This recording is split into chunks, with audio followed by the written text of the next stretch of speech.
good evening, everybody. Welcome to tonight's episode of Crit Test Dummies. We have a special episode today. We're taking a break from our campaign, Chronicles of Gastala, that we usually run, to do a special Halloween horror one-shot.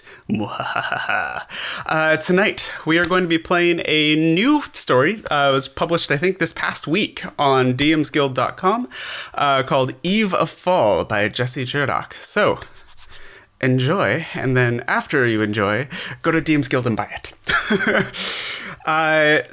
Real quickly, introducing our crew for today.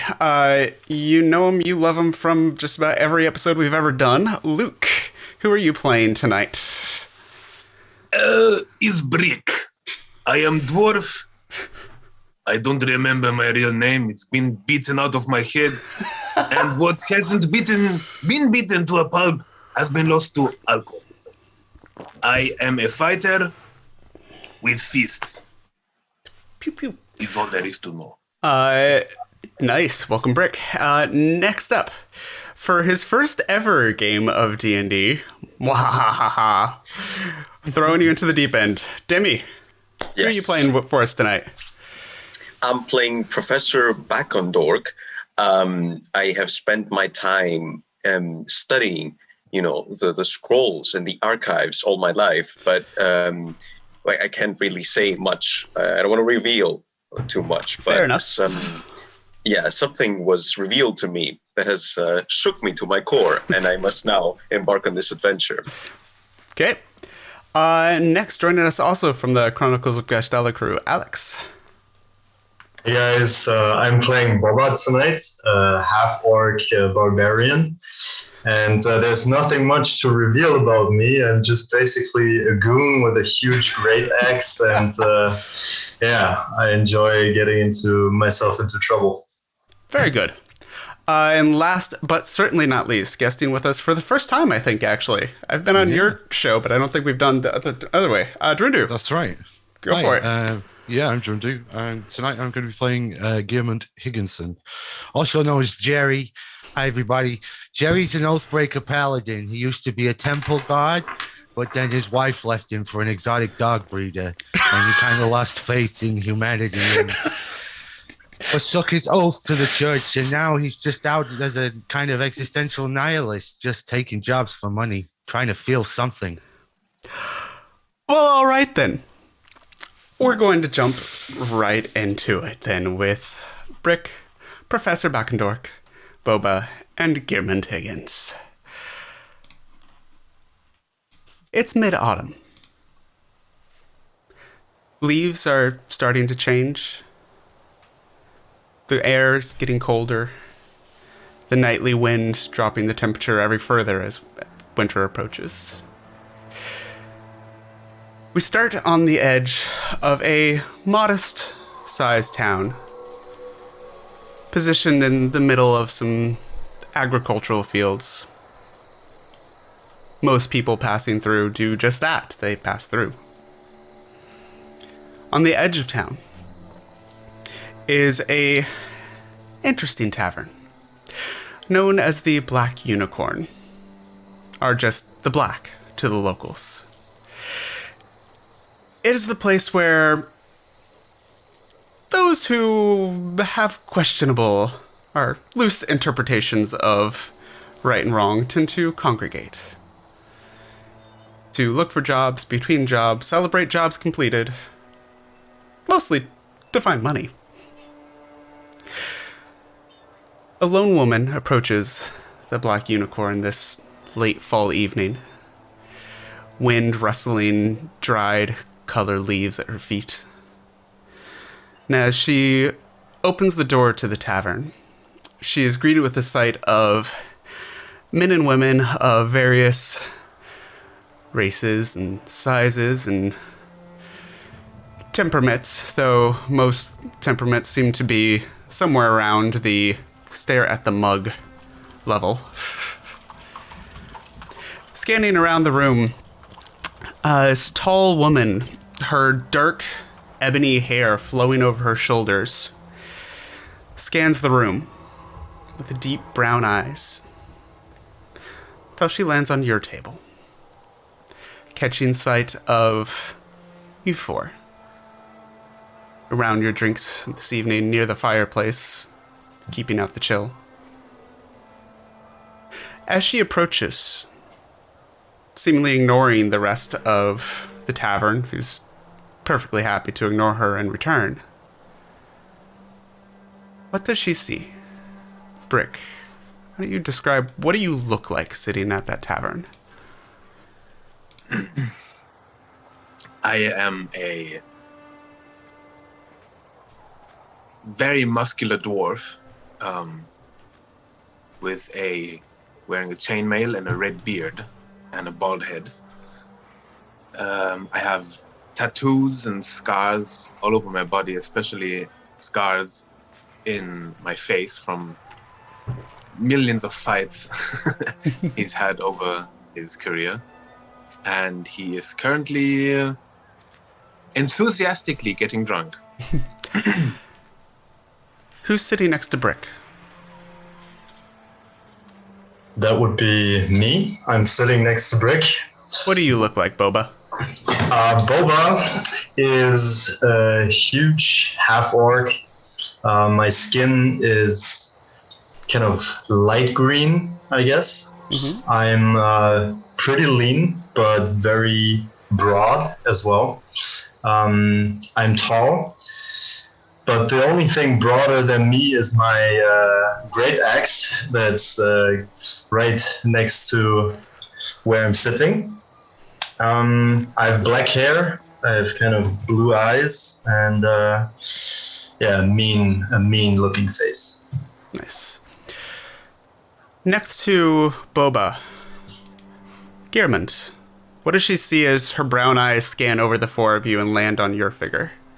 As she sees a hulking 8 feet tall Goliath draped in chainmail behind wearing a great helm that he never removes because of his shame. He's currently drinking an ale through a straw, poking through an air hole in his helmet. Beautiful. And finally, as she goes over these 3 hulking figures, her brown eyes finally land on the professor. What does she see there? Well, I'm sitting as far away as possible from the 3 of them, considering that they smell quite a lot.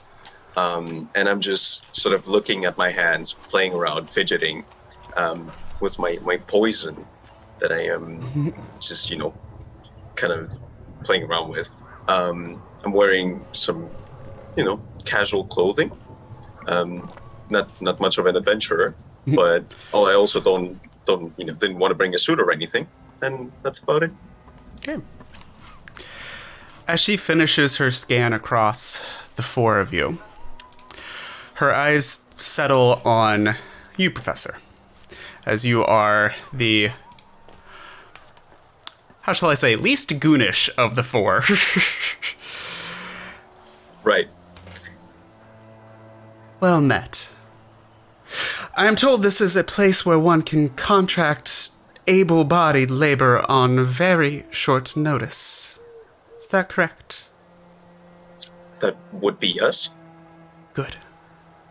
My name is Evelyn Autumns, and I have recently invested in a small farming estate, just a day's travel outside of town.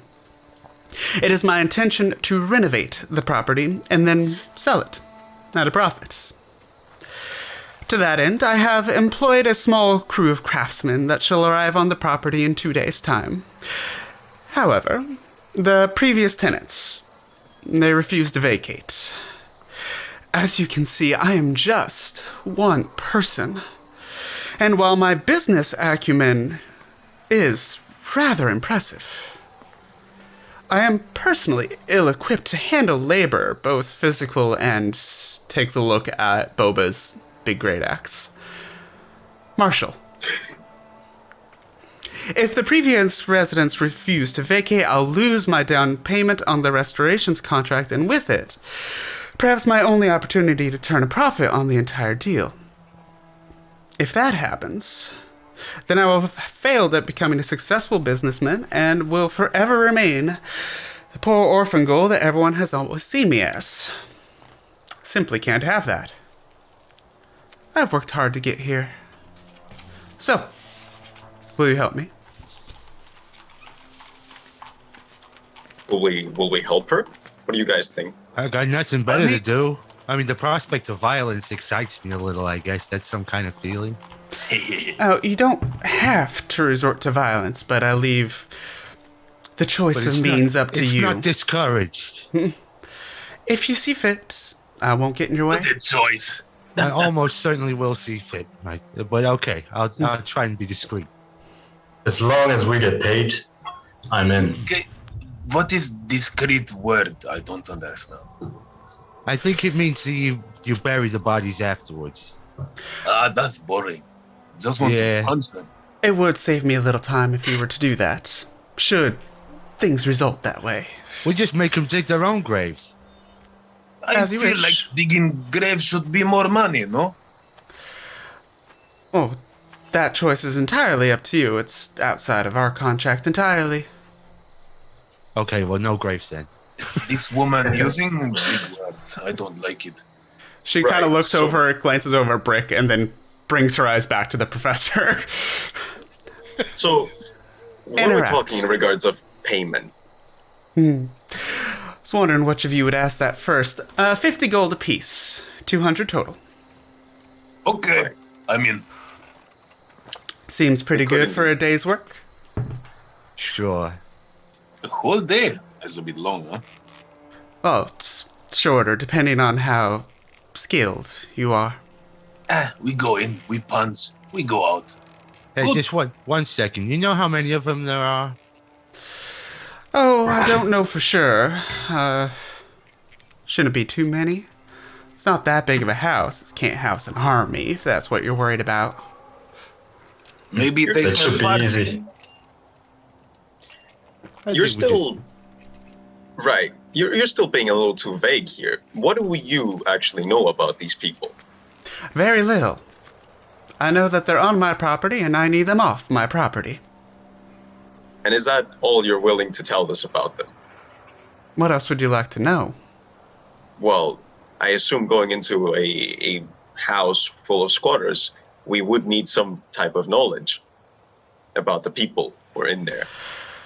I don't Or, know you know, exactly who some- it is. I was just told in the deal, rather reasonable deal, really, that the previous tenants might be a little difficult to remove and it would be helpful to get a little muscle behind it. It just kind of winks over at Boba with that. I'm just smiling. Oh, she like you, huh? Okay, I think 50 gold is good enough. Like, dangerous job or not, you know. I'm happy with that. We'll do it. Can't spend it once you're dead. Let's go. Wonderful. We'll take Well, the job. I will meet you here in the morning then and direct you to the farmhouse. That's beautiful. Sounds good. Wonderful. See you then, boys. And she turns Ta-ta. and walks off. See you. Her Why black she's- ebony hair and red dress just kind of flowing out the Jeez. door into the autumn air. What a nice lady. I turn to Brick and ask him, Dude, do you think she was into me? I think she was into me. I don't know. I didn't understand the words you were saying. I don't Something think, about money and people to remove is all I need. I don't think I'm capable of feeling love anymore. But I'm pretty sure she is by the way she was looking at you there. Boba. I give him a hearty slap on the back, like, I know how you feel, my friend. She left me for an exotic dog dealer. I mean, come on. Not and this they got again. him. And with that, Oh, come we on. are going to end scene. Unless there's something you drastically need to converse about this evening, we're going to jump to the following morning. True to her word, Evelyn comes and meets you at the Black Unicorn early in the morning. Some of you having breakfast, some of you treating a hangover, possibly with greasy food, possibly with more alcohol, as you see fit. Why not both? Yeah. Most of you with both. Well, gentlemen, are we ready to go? Yes, we are. I was born ready, lady. You were born in a suit of armor. That is impressive on your mother's part. Absolutely. Yes. Freedom strong in the mountains. I see. And with that, she turns and just kind of beckons over her shoulder. Follow me. With that, you exit town, heading towards the west, where a lot of the agriculture for this town comes in. You see dotted fields and farms around the land. Most of the fields have been taken in at this point. There's a few crops that are still left out for a late harvest, either intentionally or for various other reasons, lack of help or whatever else. But it's a somewhat barren land at this time of year. Almost as if this entire part of the community is already starting to retreat and hunker down for the winter. Soon you see, up on a hill, another farmhouse like you've seen around, but the fields around this one are overgrown. There's bits of wheat and corn sticking through, choked by weeds, remnants of past harvests that refuse to die year after year. And as you start approaching this particular farmhouse, you see an overgrown, tangled pumpkin patch in front of it. And as you get within about 100 yards of there, Evelyn stops you. I should mention at this point, as I said, I got a great deal on the property. Far less than you'd expect for land of this size, even if the house is in disrepair. I have heard rumors about the previous tenants. They seem to be the previous family that lived here. That died quite some time ago. If you could remove them, that would be wonderful. Well, like somebody left the body just on the floor or something? They may have, but I'm more referring to what might be left over afterwards. Well, you should. You mean there's some kind of undead in there? Maybe. That's what the rumors say, and that's why I hired Well- you. Well, I ain't afraid of no ghosts. I guess we gotta. It's lovely to hear. We gotta nut up, guys, and get this thing done. Right, but you didn't feel inclined to mention this yesterday when I specifically asked you if you had heard anything. Well, I about don't these know people. for sure. I was just told that the previous tenants had not yet vacated. Was that a lie? You can still leave, Professor Fancy Pants. I'm not leaving. I'm not backing off. We're doing this. Nevertheless, Now we're talking. this is a breach of contract. You gosh darn right. It is most certainly not. You may know weapons and looks over at you, the professor. Whatever it is you do.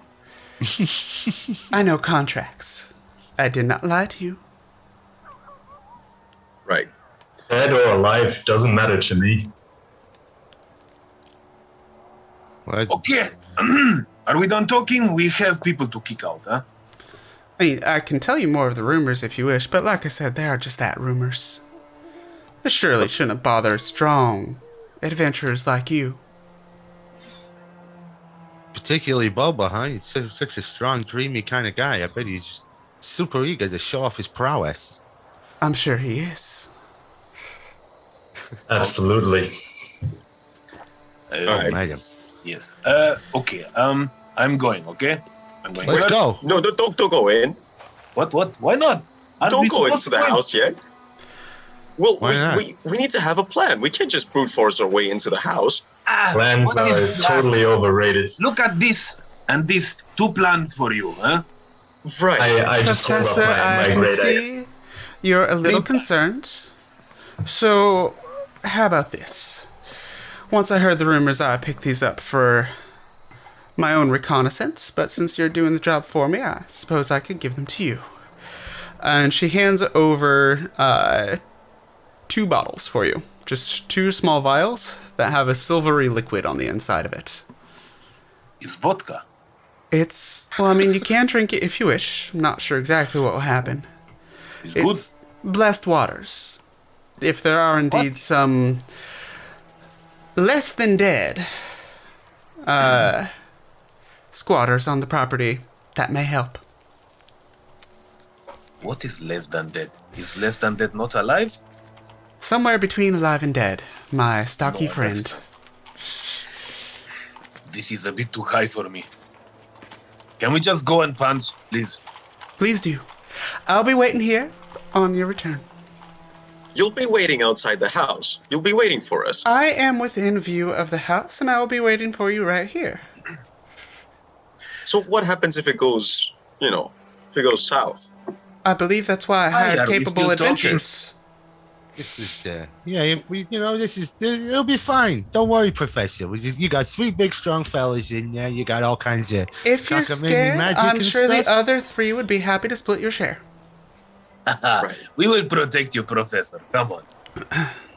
Okay, let's go. Toodles. Yeah, two As dollars. she waits about where you had this conversation was about 200 yards, so kind of 2 football fields away from the pumpkin patch. As you approach it, just so you know, the vial she gave you, functionally, mechanically, that is holy water. You can throw it at an enemy on a hit. Range of 20 feet on a hit does 2d6 radiant damage on undead. Can I also just grab one and dump it over his head? I mean, sure. Why not? All right. So, as you progress, you do indeed see this large, overgrown pumpkin patch outside the front door of this. If you could all put your tokens somewhere in these first 2 lines at the bottom. So to do that for Dimi, our new player, Yep. if you go up to the journal, that newspaper icon up near the top right, and then click and drag Professor Bakendork onto the map. And I will fix the sizing for you all, because you are giant right now. I am always giant. You're a dwarf. You're the opposite of a giant. Don't. That is racist. That is a fact. Don't say that. Okay. So Somewhere in the first 2 lines, please and thank you. all right. Okay. So, as you approach the pumpkin patch, you see, along with these thorny vines and brambles that have choked this patch, that continues year after year as plants do on their own to grow, drop their seeds. These brambles have kind of tangled through everything else. Almost as if the patch itself is trying to keep out people from this property. Standing tall in the middle of it is an old, abandoned scarecrow. It's up on its stick, long, gangly wooden arms at its sides with what look to be old, rusted blades at the end of the hand. That's spooky. As it just He's alive. hangs on the rod in the middle of this pumpkin patch.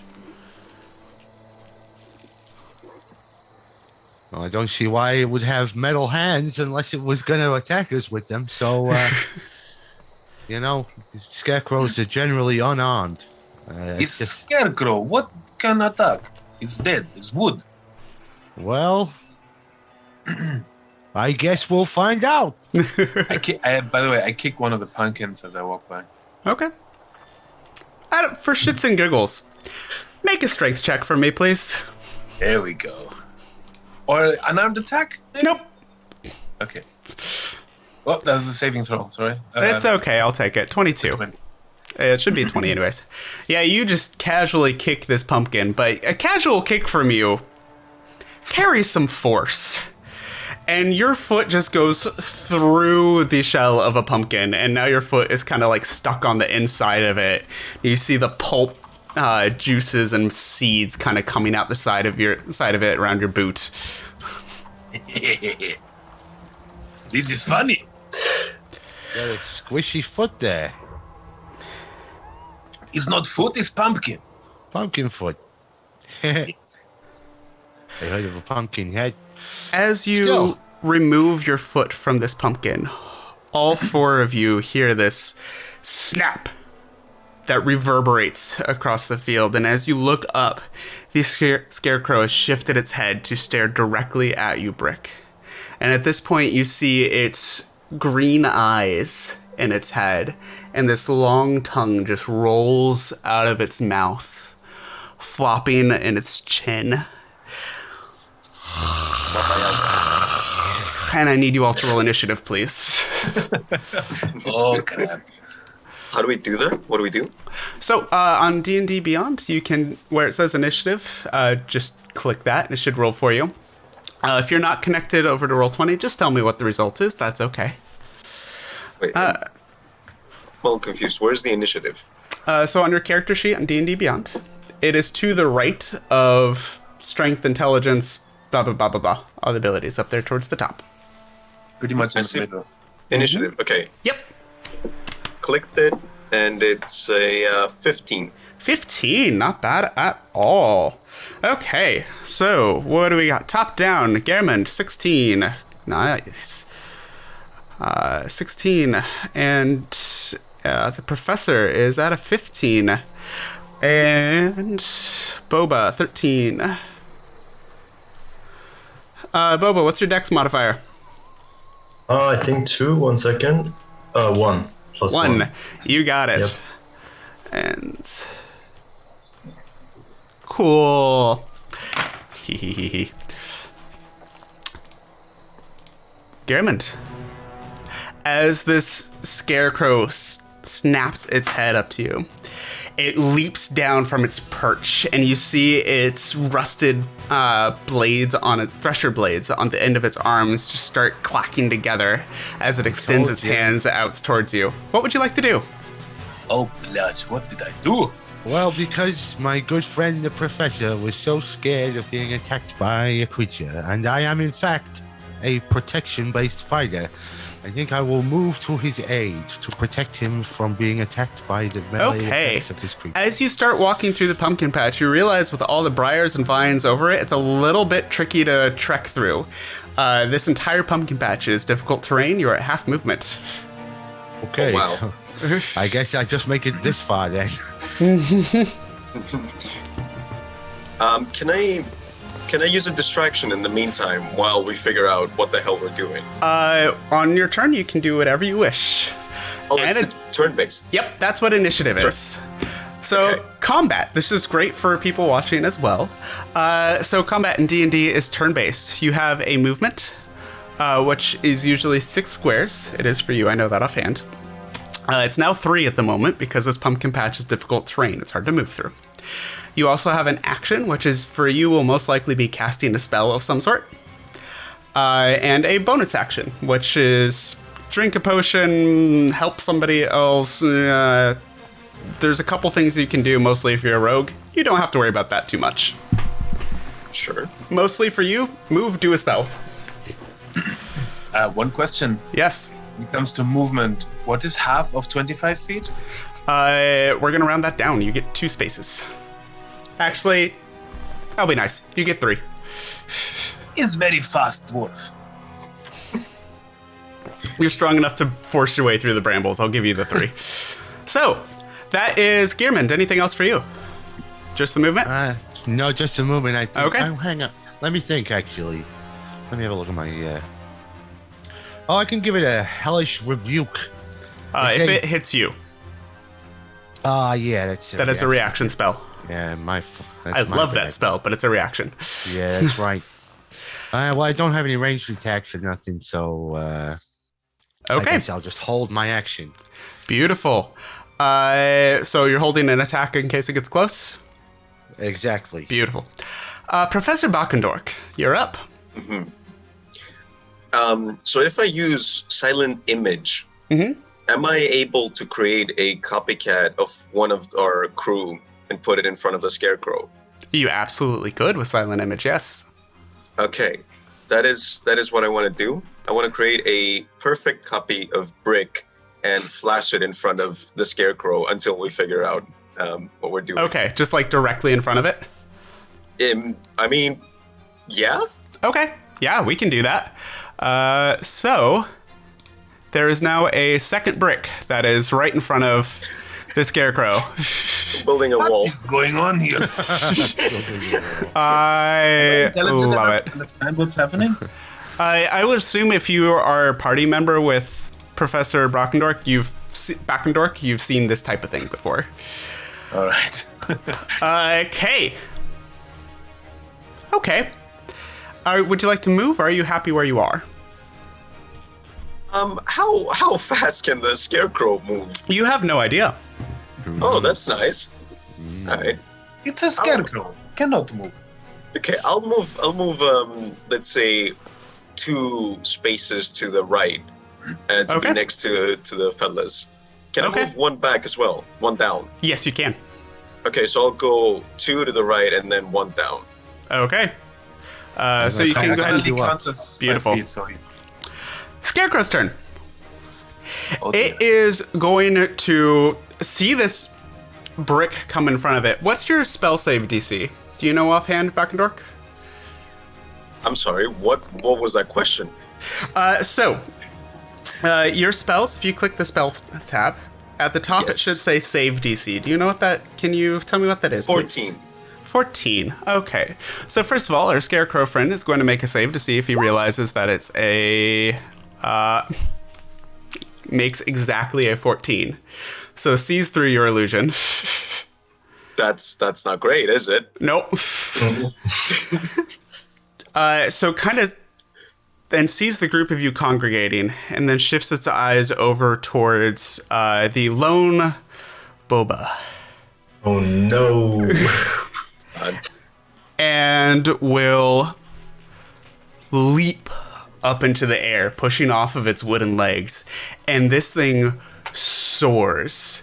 Like, its thresher claws kind of clattering in the air as it comes down directly behind Boba. Oh, crap. And that is its turn. Boba, it's now your turn. All right. So as it approaches, I would like to just, scream and ready my great axe, enter a rage, and swing at it. Go for it. Okay, cool. So first a strength check, or? Why a strength check? Sorry. I thought that was like what I have to do in order to see if I can hit it or not. Nope, it's just an attack. Perfect. That is a 17. Nope, that's damage. Can you roll an attack, please? No, I've rolled an attack right afterwards. Okay. You rolled for damage. You rolled for Sorry? damage. So what I see on my screen right now, yay, technology and not playing D&D at a table together. Oh, that's my bad. I thought I had to roll strength to attack. What do I have to roll to attack again? It should just be next to your weapon on D&D Beyond. It'll be like, great axe, plus whatever. Click the plus whatever. Right. Should be something Sorry. ridiculous for you. 10. Yeah, just a 10 though.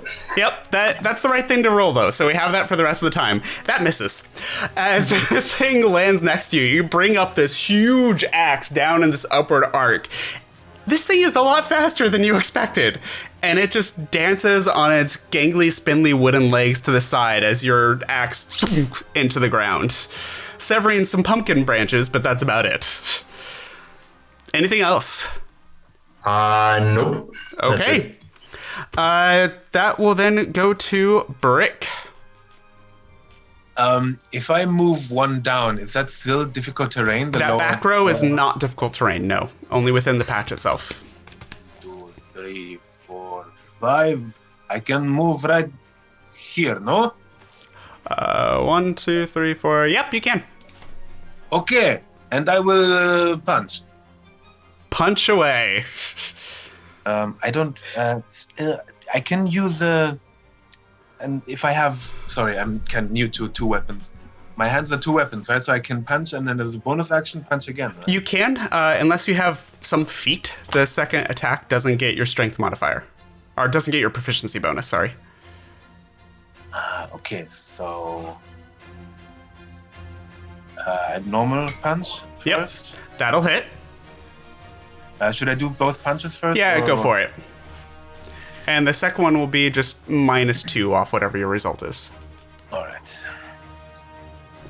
14. So the first one hits. 10 damage. 10 points of bludgeoning damage as you just rock up and doof, slam a fist into the side of this thing. That's impressive. Crack, my friend. Do we know the HP of this thing? Nope. Oh, we just have to keep wishing that it's I gonna will die give at you some point. I will give you some descriptors to kind of give you an idea of where it's at, but no, there's no like this is not Final Fantasy where you can like see the bar slowly depleting. Right. Okay. No, we can do this. We You can totally survive. got this. Gearmund, back to you. Well, I guess since we're involved in a big old melee down there, I'd be letting the side down if I didn't stick my own 2 cents in there. So I guess you're on your own for a minute, Professor. I think we're going to try and take this guy down. So I'll just move up with my buddies here. And Okay. I'll give a good old bashing with my Morning Star, my bonking stick. Feeling a little vulnerable over here, but yeah, sure. Go ahead. Bash away. You'll be fine, buddy. Don't worry about it. We got this in hand. Perfect. 26 to hit. Yeah, that'll do it. Nice. As there is a clatter of straw and splinters as you take out a chunk of this thing's like wooden torso with your Morning Star. So you just give a big old swing through and the spiked ball just shatters part of its midsection. But it's definitely still moving. Oh shit. Bonky. Bakendork. Okay. Right. Can I use my suggestion on this thing? You can certainly try. You would have enough experience with magic to know that this thing, as either an undead or some sort of like golem-y, construct-y thing, suggestion's probably not gonna do a lot. All right. So I should probably damage it. Okay, I'm gonna use one of my damage spells. Go for it. Should I use? Am I in range to use Ice Knife? And He is definitely within range to use Ice Knife. okay. I can double the attack, right? To 2 separate targets. You can't double it to 1 target. Okay, perfect. Then I'll just use Ice Knife then on the thing. Go for it. Roll for the hit, please. Where do I do that? Okay, so next to Ice Knife, it says the plus whatever. Roll the plus whatever. Right. It's a it's a 20. 14 plus 6. Yeah, that'll hit. So next to that, we'll have a damage thing. Can you roll that for me, please? Oh, the 1d10? Yep. Okay. That's a that's a 7. Oh, 7. Nice. So it does 7 damage to this thing. Ice Knife, I believe, explodes, yes? I don't know, does it? Oh crap. Oh, did I damage everybody else around it? Yep. Oh no, I'm so sorry. The target and each creature, so the target might take more damage as well. So that's good, at least. Except for piercing damage. With no regard for human life. By the way, that Morning Star, what type of damage is that?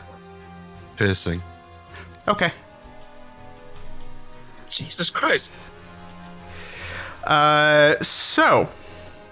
And then. Okay. I need everybody to make a dexterity saving throw, please. Except for the professor. Yay! 13. And you said your Let's save go. was 14. So, Brick 17. and the Scarecrow actually both fail. So roll 2d6 for me, please. Oh crap. 2d6. Yep. Do you need help with that?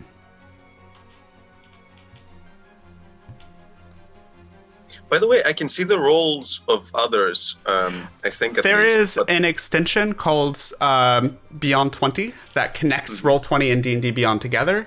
You don't have to have it. I'm happy to trust you to tell me what the hell the rolls are on D&D Beyond. But we can also see his rolls on G&D and Beyond. Yeah, I true. can see his rolls. Exactly.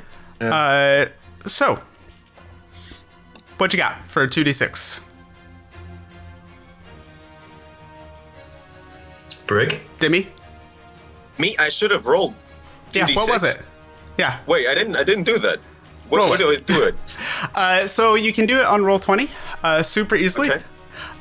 On the left side, you see that like pointer D6. and... Yep. Right. D6? So 2 times. Yep. Okay, so what the hell? I'm clicking it, but oh, did I? Do you want me to roll it for you real quick? I You got can 9. also type in the chat window /roll. Ready. Okay, so I got 5 and 4. 5 and That's 4, so 9. So, Brick, Ouch. 9 points of cold damage. Oh, As the Scarecrow also takes 9 points of cold damage. Oh my god, I'm so sorry. It's okay. Look, you're a big man. You can. That's how handle we that. learn. So, at this point, after a round and a half of wailing on this thing, you're noticing that the attacks that are meant to pierce, so like the Ice Knife and the Morning Star, they're connecting.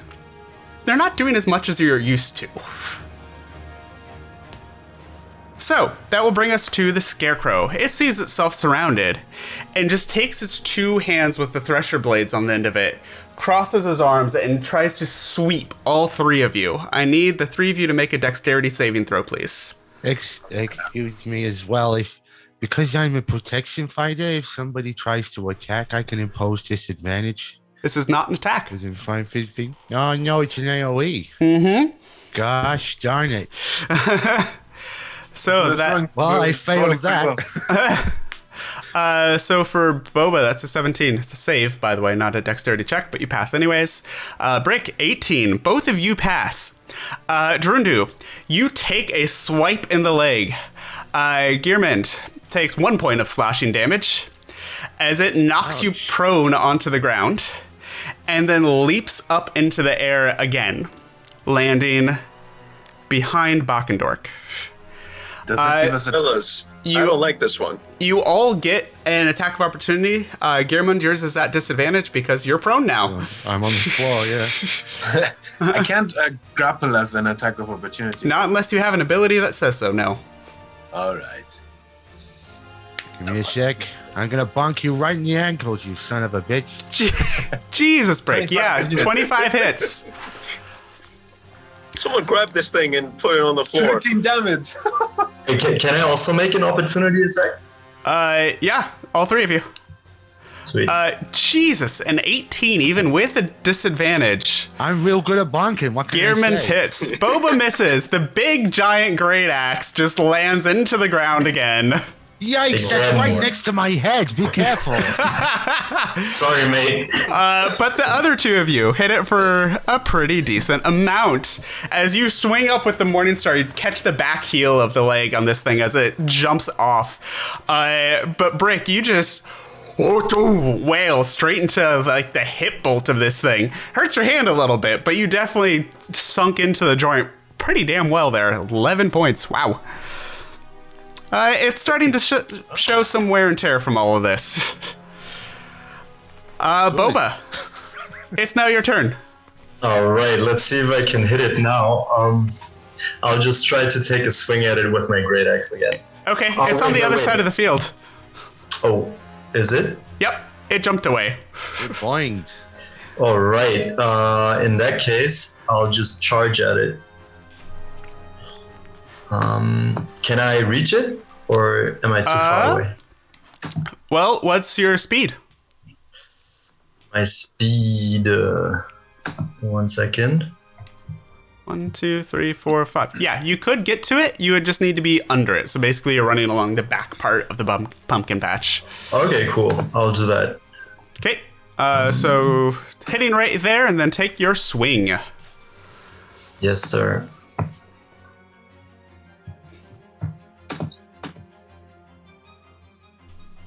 Here we go. Go for it. Okay, 18 Does that hit? will hit. Yes, indeed. Yes, it does. Hey! Hey. Okay. Let's see. 15. 15 plus 2 did because I- you're raging, I believe, yes? Right, that's what I was going 17. to ask. Okay, cool. 17 points of slashing damage as our barbarian finally gets his footing here. Goodness me, that's a good slash. Make some firewood.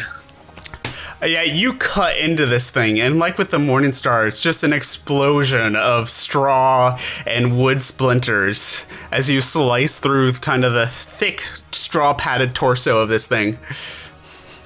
Its Nice. lolling tongue just kind of turns to you and kind of flops to the side. Green eyes fixed on you. Lidless, unblinking. Okay, that goes to Brick. Sorry, I was attacked by a vicious dog. Give me a second. Oh no, another enemy. 1, 2, 3. Damn it, I cannot reach. Can I step over here, grab a pumpkin, and throw it at the thing? Sure! Okay. How do I do this? Make a dexterity check, please. All right, coming up. 10. This is gonna aggravate it. You pick a pumpkin up and with your strength just yank it up and chuck it at the pumpkin. And you mistime the release and it just goes straight down and explodes in a shower of pumpkin guts at your feet. Ah, crap. I will move a little bit. I think I... Oh, shit. Where was I again? You were here, back right? there, yeah. So you've moved 5, 10, 15, you've moved 20 to get to where you were. Then I will move one down here. Okay. That will be 25, right? That would be 25, correct. After break, Gearmund, back to you, buddy. Can I go to the toilet real quick? Yeah. And pee myself. Hey, Brick, what the heck was that? Well, I'm just gonna brush past Brick in my rush to get to grips with the skeleton there. So it's one the Scarecrow there. Mm-hmm. So I think I got enough movement to get there, right? 5, 10, 15, 20. Yeah, it would be all 30 to six get right squares. next to it. Yeah. So I'm gonna do that, Okay. and then I'm gonna unleash. I've had enough of this now. I noticed that my piercing strikes weren't doing so good, so I'm gonna expend one of my spell slots to do a divine strike. Ooh, yay. Okay, so where's my tings now?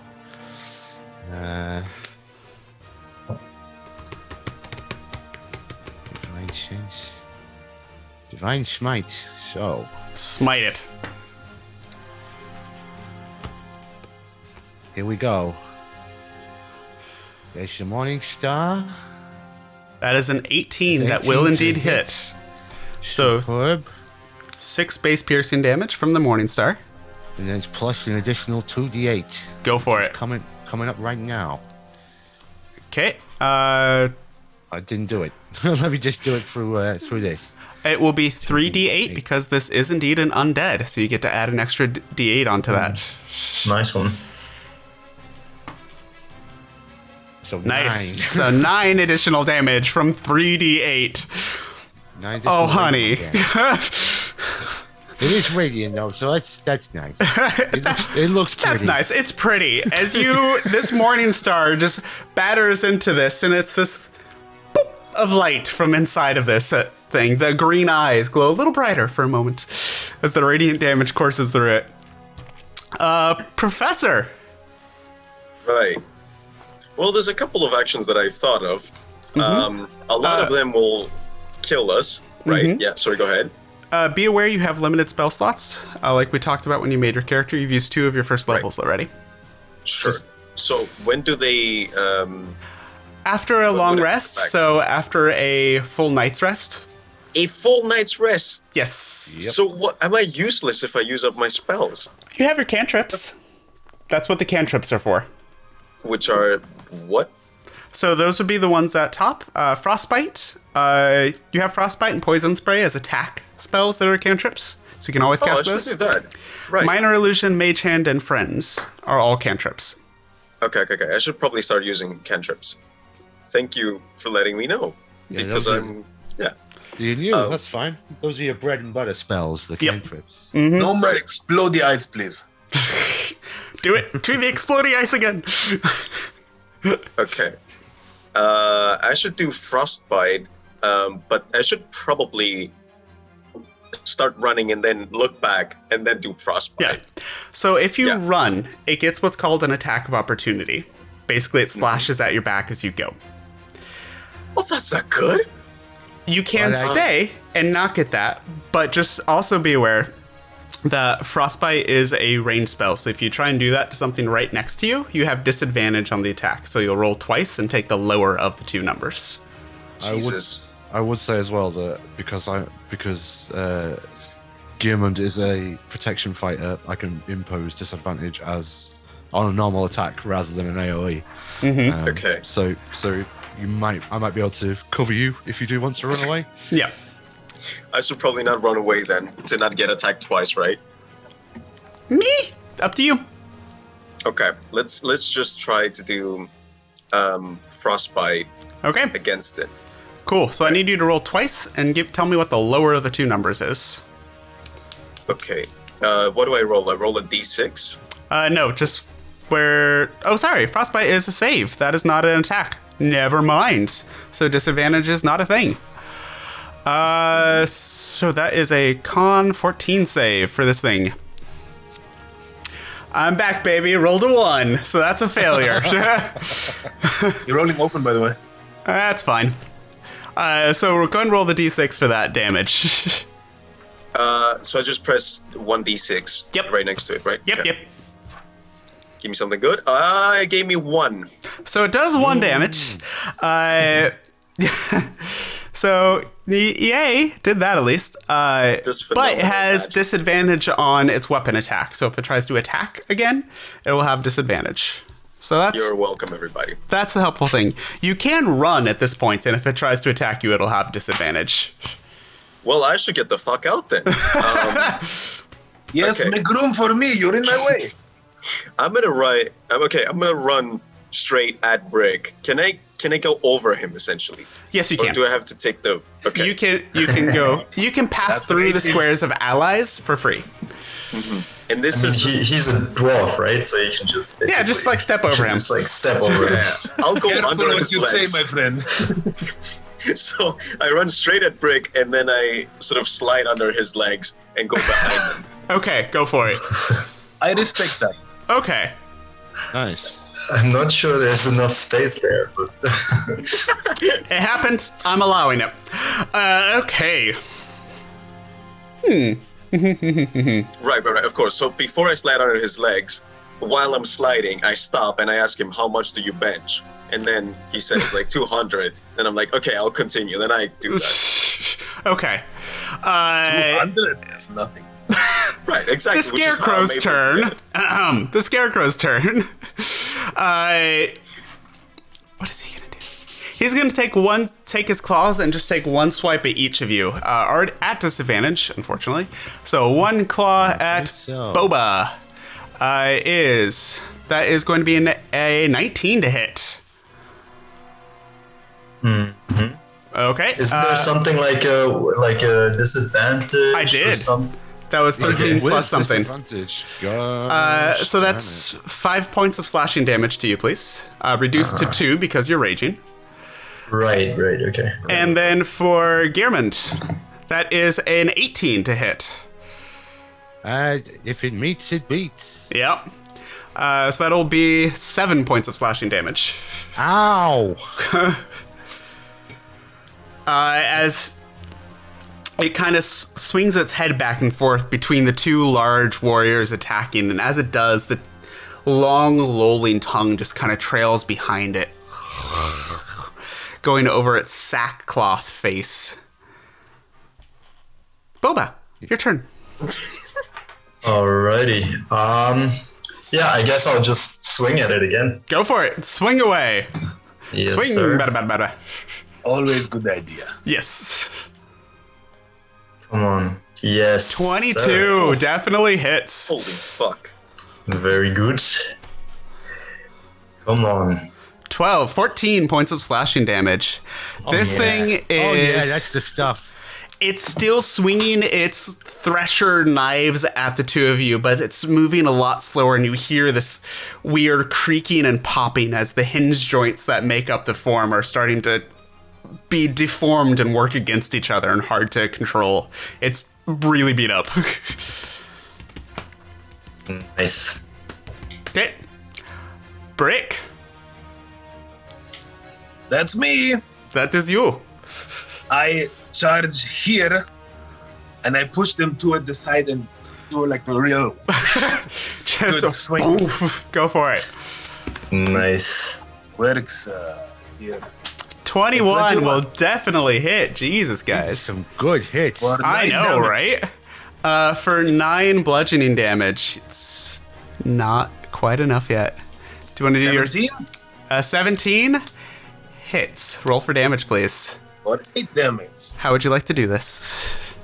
I would like to just Oh god. grab its tongue and rip it out of its head. Okay, nice. You do that, and as you grab the tongue, you've been enough bar brawls to know that this is an actual tongue. Like, this is not a prop. And as you do, you rip it out, and this thing kind of swings an arm at you lazily and just collapses down to the ground. Unmoving. I spit on it and I step on it. As the Scarecrow breaks and crumbles in upon itself, I will change the music. Something akin to a sigh of relief whispers across the landscape. I guess it must be pretty tiring just like standing on that pole all day, every day. Its physicality, the wood and straw rapidly begin to wither as flakes of the spindly monster drift away. The late autumn evening breeze. As the dust settles, all that's left behind is the human tongue in your hand, Brick, and a pair of green eyes staring up at you from the ground. I drop the tongue like, ugh, what is this? It has no mouth, but it must scream. Well, that was like the first thing. I guess is we should not just sit around the pumpkin patch all day. Let's get in the house. That was fun, but Professor Ice Knife, please, no more, huh? I Sure mean, thing. I'm kind of used to the cold being from a Goliath from up in the mountains, but for these guys, you know, it's not so good. Yeah. Right. You can resist that. Cold? Cold.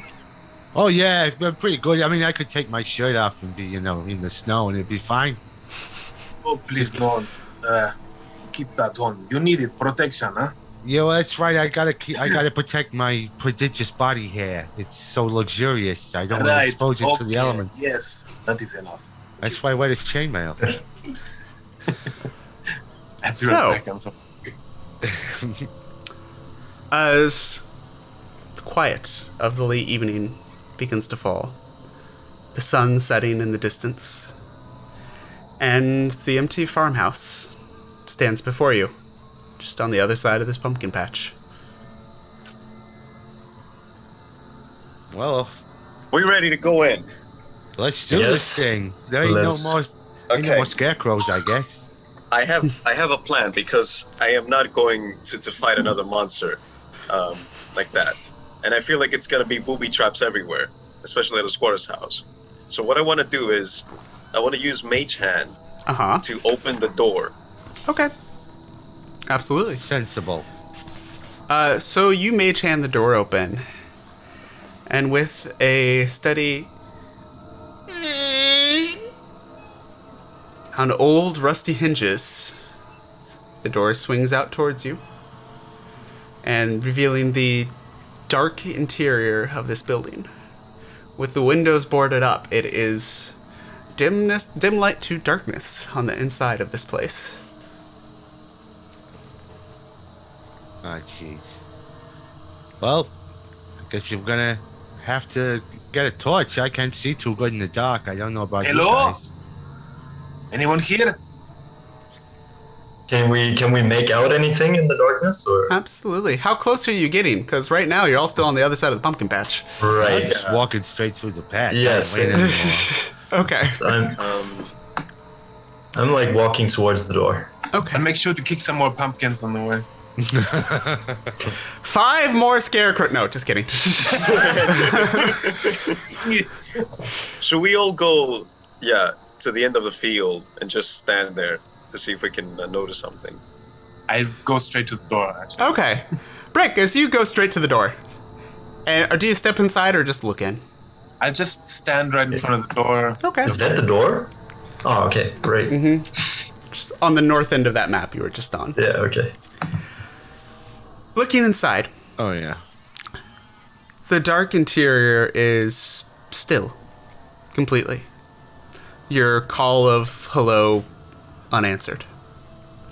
Hey, What you once have been a small, cozy family room that you can see is now a silent memory, entombed in cobwebs, cockroaches, and lots of dust.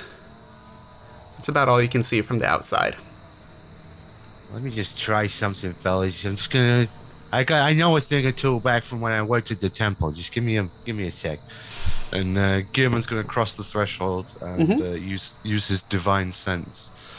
So, for the benefit of those listening and yourself, as an action, I can detect good and evil until the end of my next turn. I can sense anything affected by the Hallow spell or know the location of any celestial fiend or undead within 60 feet that is not behind total cover.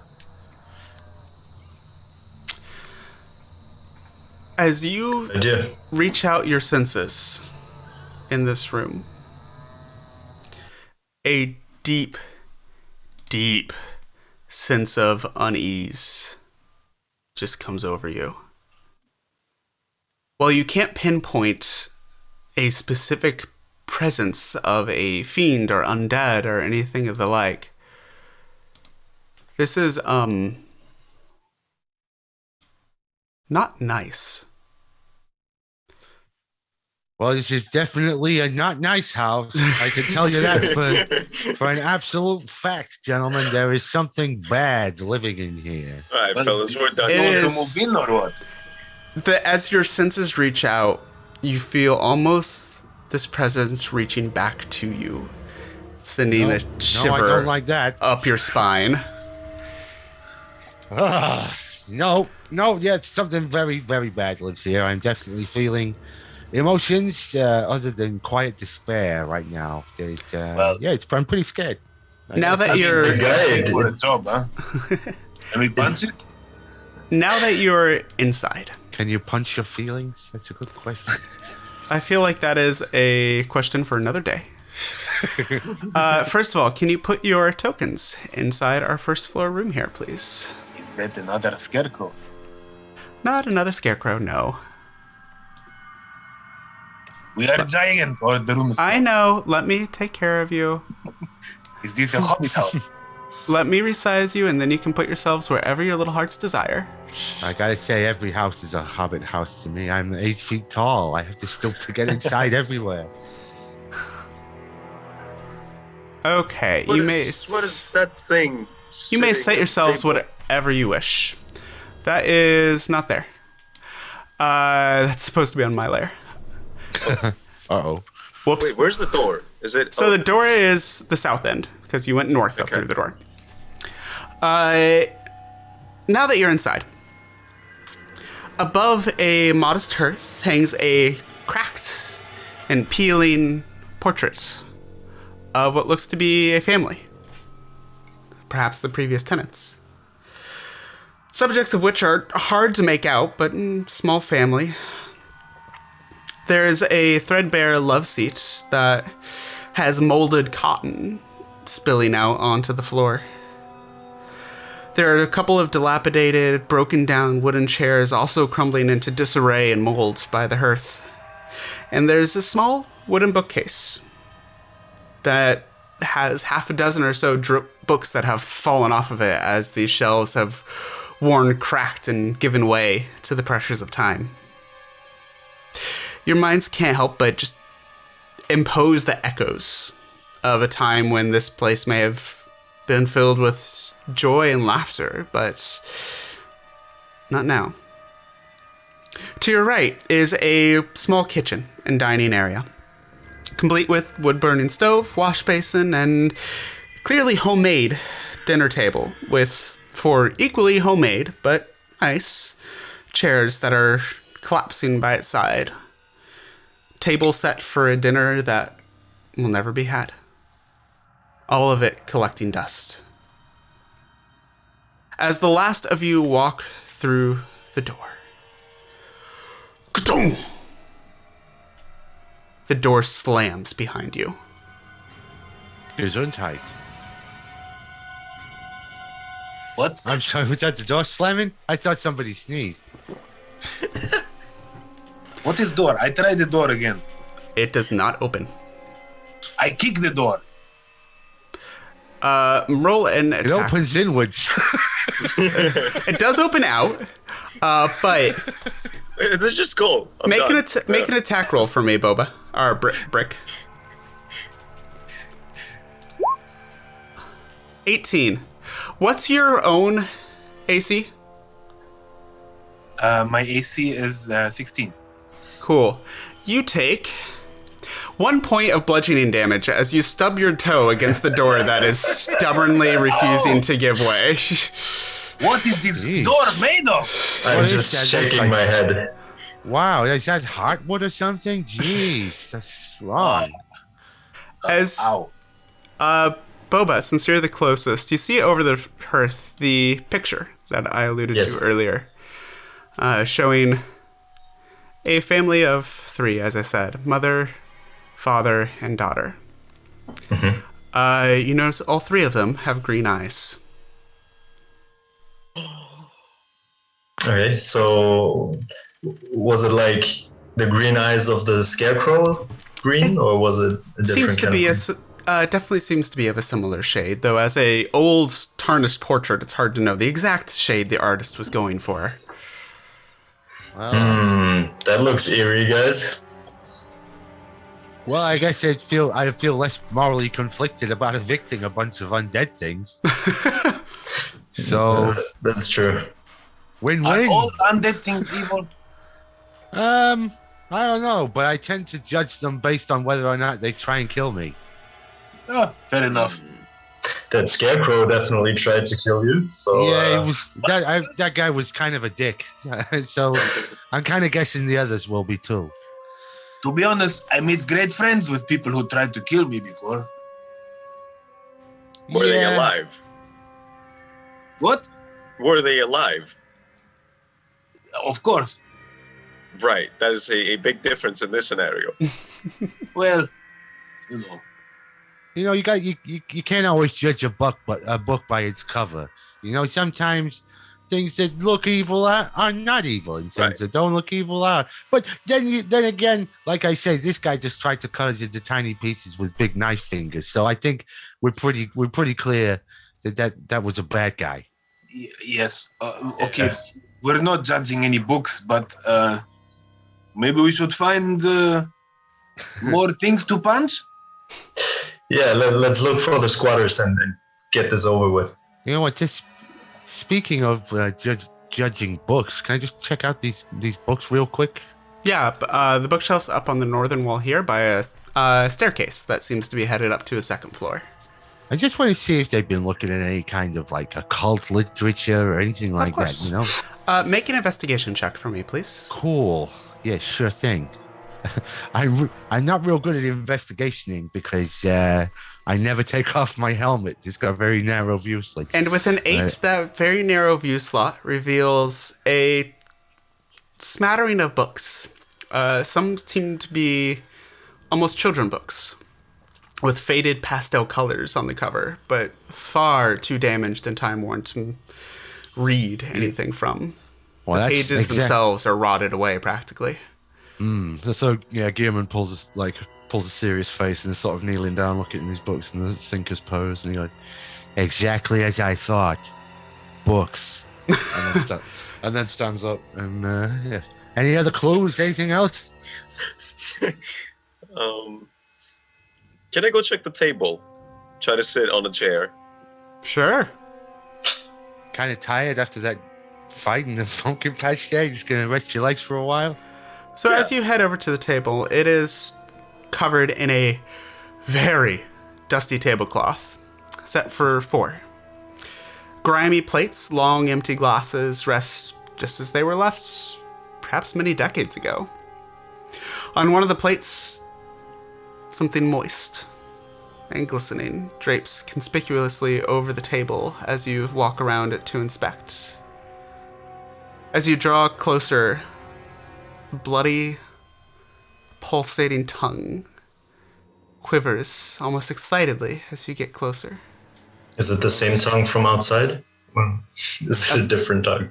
A pair of bloodshot, green eyeballs Oh God! What have I roll done? out from under one of the edges of the plates. As you hear the sound of a woman gasping and retching violently as the tablecloth begins to rise. I need you all to roll for initiative again, please. Professor, Guys. behind me! I am no longer hungry. Okay, I roll for initiative. Let's see. Oh, 9. 17 again. 9. Natural 20. 17 for Girunduu, 2 for Boba, 20 for Brick. Jesus. Oh, yes. Brick. So that means Brick for 20. Gehrman, 17. What was your result, Professor? 9.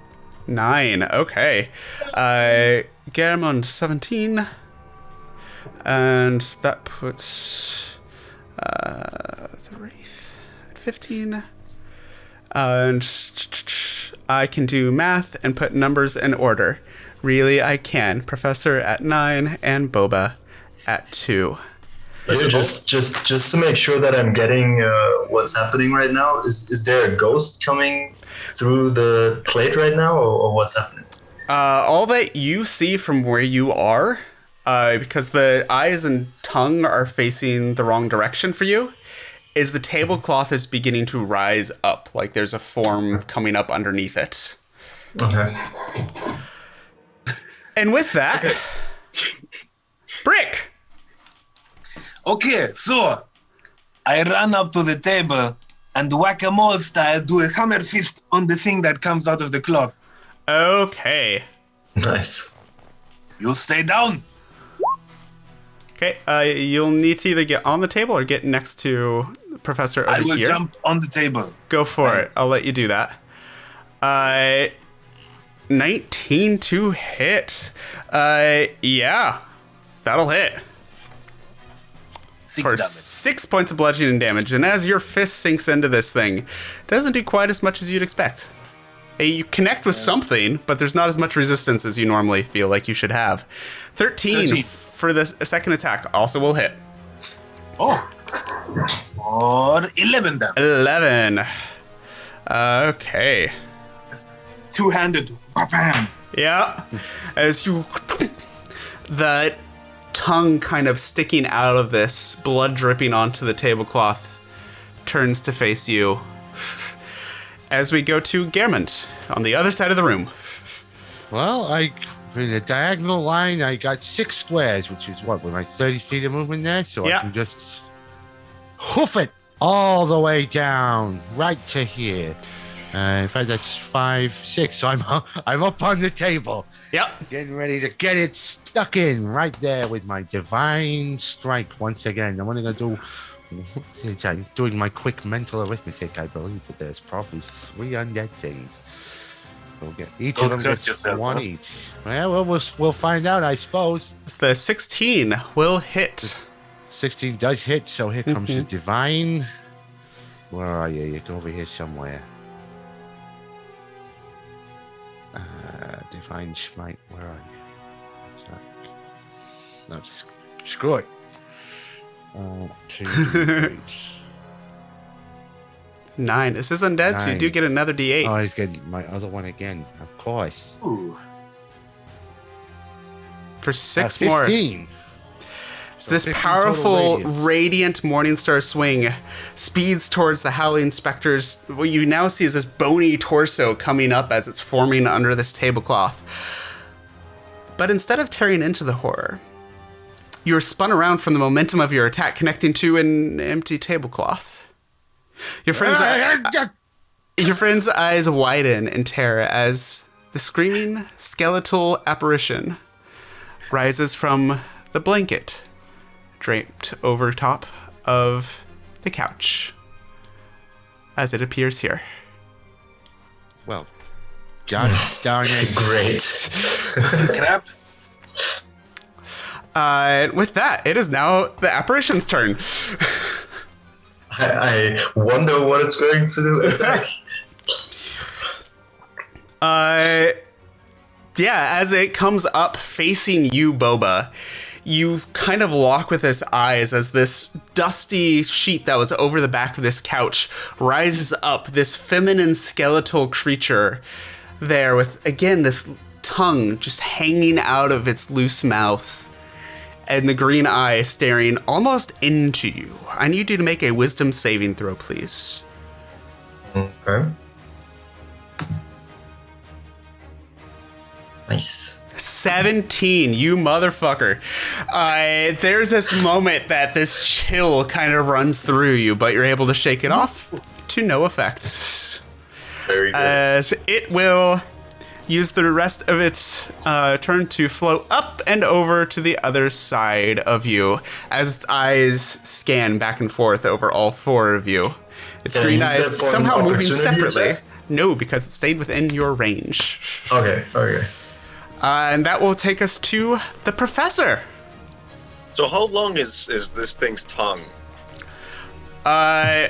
So like Aerosmith, Be right that back. kind of like Aerosmith. impossibly long. If you Impossibly long. were to cut someone's tongue out and hang it out the front of their mouth, that's what we're looking at. Okay, so and supposedly it doesn't really have eyes. Like there's no actual object in there. It's hollow. No, there's Right. two green eyes that There are are eyes tracing there. and following all four of you. Right. Okay. So here's what I'll try to do. Okay. Can I use Mage Hand to grab its tongue and swing it around the room? So Mage Hand has a maximum of 5 pounds that it can move. Oh, okay. So that's, This thing is that thing basically can- a sheet. So what I'm going to ask you to do is roll a charisma check, please. So at the top right where it just says charisma +4, I think it is for you, just click that +4 and tell me what it is.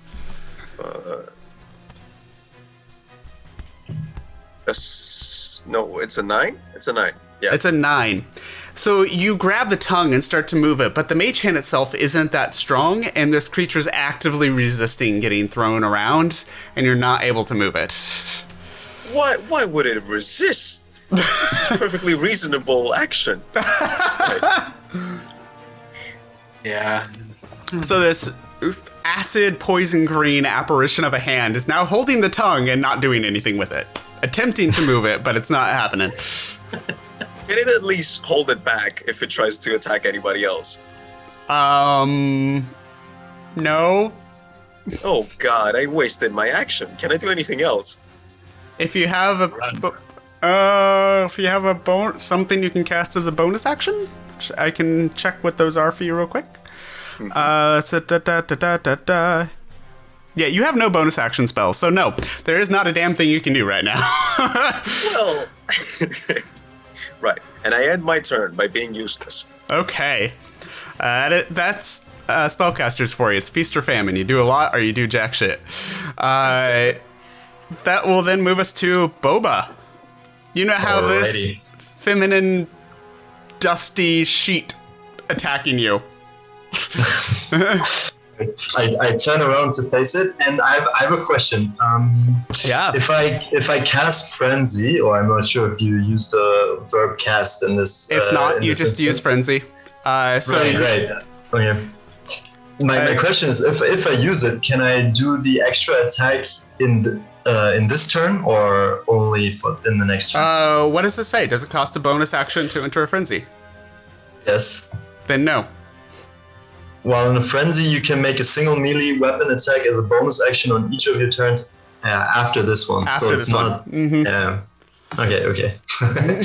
Then I enter a frenzy and I take a swing at it. Go for it. Remind me what frenzy does real quick. Frenzy is just an extra melee weapon attack as a bonus action, right? For each of your turns, but not for this turn. Okay. Did you get exhaustion when that ends? Yes, you do. Oh. Is that bad? Is that a bad thing? Well, depends on how much exhaustion you accumulate throughout this one shot. 11 is going to miss again. Okay. As your great axe swings through, and the apparition just kind of floats up as you cleave dust, trailing off the sheet. I always need a couple of swings to get into it. Just warm up those shoulders there a little bit. Yes. Brick, it is now your turn. Ah, indeed it is. And my enemy has fled again. What am I going to do? My legs are too short for this. I will grab... Can I grab a chair as a free action? Sure. I'll grab a chair. 1, 2, 3, 4, 5. I move here and throw the chair at it. Go for it. Make a dex attack for me, please. So just a dex check. Natural 20. fucking 20. Roll 2d6.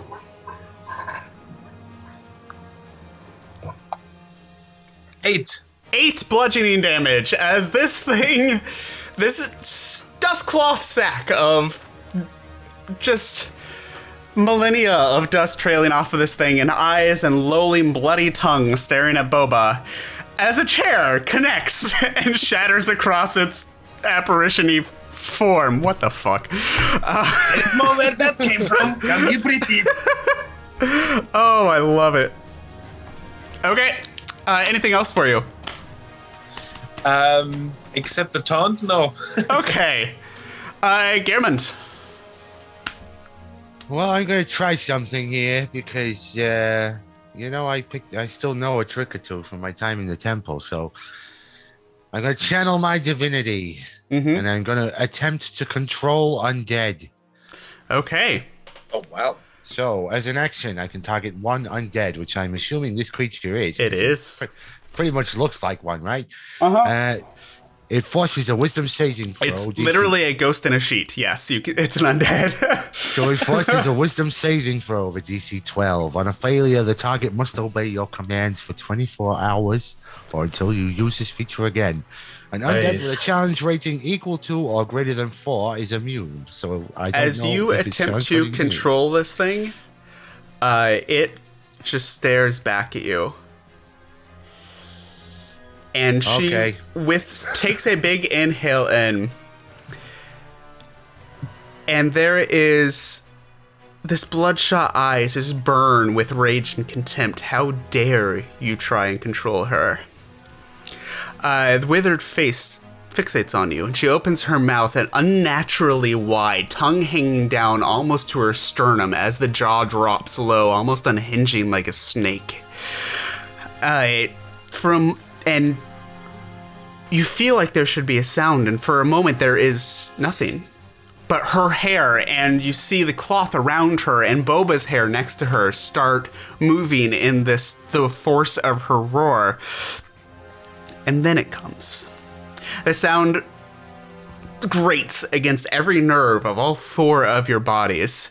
A voice, a shriek like 1,000 forks, scraping across 1,000 plates, like a shattered window, like a nail file dragging across your teeth, lingering in the air several moments after the apparition's jaw creaks shut. Boba, you're within 5 feet. I need a Constitution saving throw, please. All right. It failed, if you can't tell. 15. That saves. So you take 1 point of psychic damage. All right. As it will then reset itself with the big half-orc between it and the chair-throwing dwarf. Oh, come on. So I guess we didn't manage to make friends with the apparition. No. Professor, it's your turn. Is it now? I guess I gotta work on my pickup line some more. And it didn't seem too bad. Next time, maybe. Well, I'm trying to help because I don't know if I can deal a lot of damage to it. Oh, you you can doing? deal a lot of damage to me, apparently. That I am good at. Should I try to poison it? What would you like to cast? What are you doing? Poison spray? You need to be within 10 feet, so you need to move closer. Okay. Where should I be? Because I don't want to be So too 10 close. feet would be 2 squares away. So here would be fine. Anything in this kind of range. Okay, so if I go here, is that okay? That would work. Looks like I would be kind of in dangerous proximity. I'm of the gonna poison say that spray. he can aim that fine. It's okay. Okay. I'm not Didn't that they, much of a dick. Didn't Okay. didn't the professor get given the vials of holy water? You as did well? indeed. Ooh, So you have nice. holy water that you can throw as well. Just to refresh your memory, Professor. Do we want to use this on our first encounter in the house? We do. Okay. Absolutely, this is an undead thing. I think this would probably be a good choice. Okay. I shall now use the holy water on this Okay. thing. Use one of the 2 vials. I need you to make a dexterity check. So your dexterity thing plus, I think it's 0 for you actually. Or plus Why did 1 I or use so. that? Okay. It's I don't- plus 0. Yep. It's So generally roll plus that, 0. please. Oh my god. We're fucked. What was it? 9. The 4. It was a 4. As you No. chuck this, your foot catches on a kind of loose floorboard, and you Does it just now? face plant, and the vial shatters in front of you on the floor. As the holy water, one of the 2, you have a second one still, one of the vials just seeps into the old decrepit wood. Right. Can I do anything else Nope, that's your action. while I'm on the floor? Right. Nope. That was flavor. You're not actually prone mechanically, but yeah. I just face palm and kind of shake my head. What are we gonna do with these goddamn spellcasters? I mean, jeez. Boba, as you hear this behind you, it's now your turn. I already entered the frenzy, so this turn I can attack twice, I think. Yep. So I'll just take a swing. Go for it. Yes. Come on. 17 hit? is gonna Cool. hit. Go ahead and roll your Nice. second attack. Big boy rolls. Come on. Come on. Yep. You got Nope. Okay, so that's the first damage, or should I roll the attacks first? it. Go ahead and roll the second attack. It's okay, we'll take Okay. that, but go ahead and roll the second attack. Yes. 19 will definitely hit. Roll second damage. Cool. Come on. At least a little 13. better. That's much better. Okay, Yes. so that is 7 plus 15, 22 points total between these 2 slashes as you hack away. But again, it's like trying to slash at a sheet hanging off a clothing line. There's not a lot of resistance, and it doesn't cut as much as you think it will. Okay, that will bring us to Brick. Oh, my turn again. Yes, that I is your have one turn. question. I have one technical question. Yes. So, would you tell us if it in actuality did less damage than what we think it did? It's resistant to that particular damage that you are dealing, yes. Okay. But we don't know how much damage it actually did. Resistance is generally half damage. Half, yeah. Okay. Got it. Yeah, there's no like Right. 40% damage. It's not a thing. It's Right. just half. Right. Okay. Thank God, of course, it's because Nobody wants to do that math. There's enough math in this game already. That's a good point. Yeah. Brick, what you doing? Okay, my dear. I think it's time for some hands-on action. Okay. I Punch, move punch. over and just...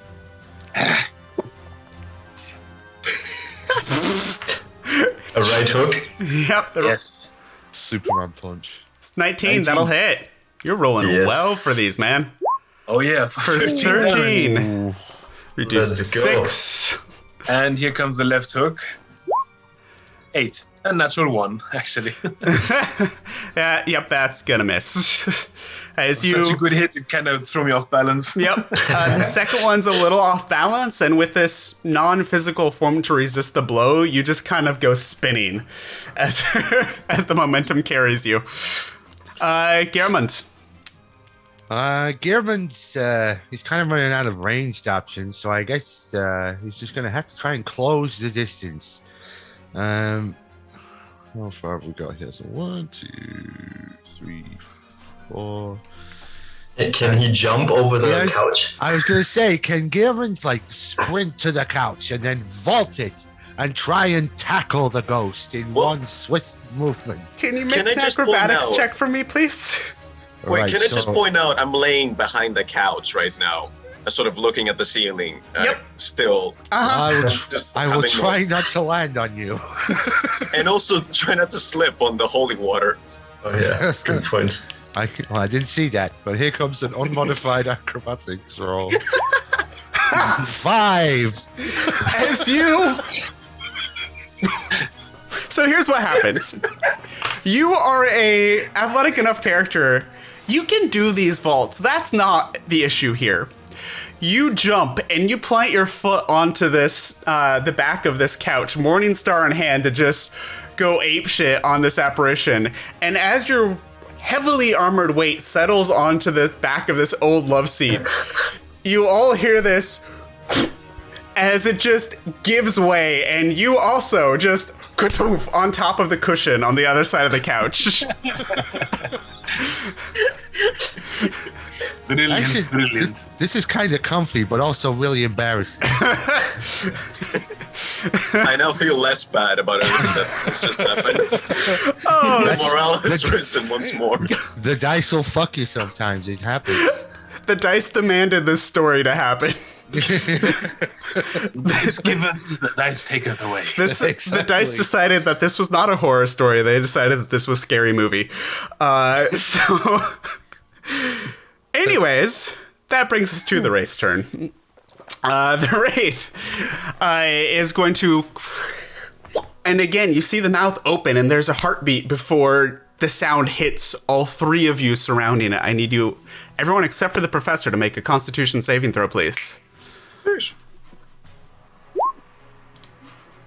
13. 13, Yes. 5 for Boba.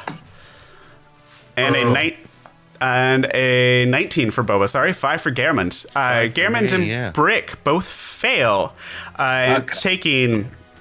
not a lot, because I didn't roll very well.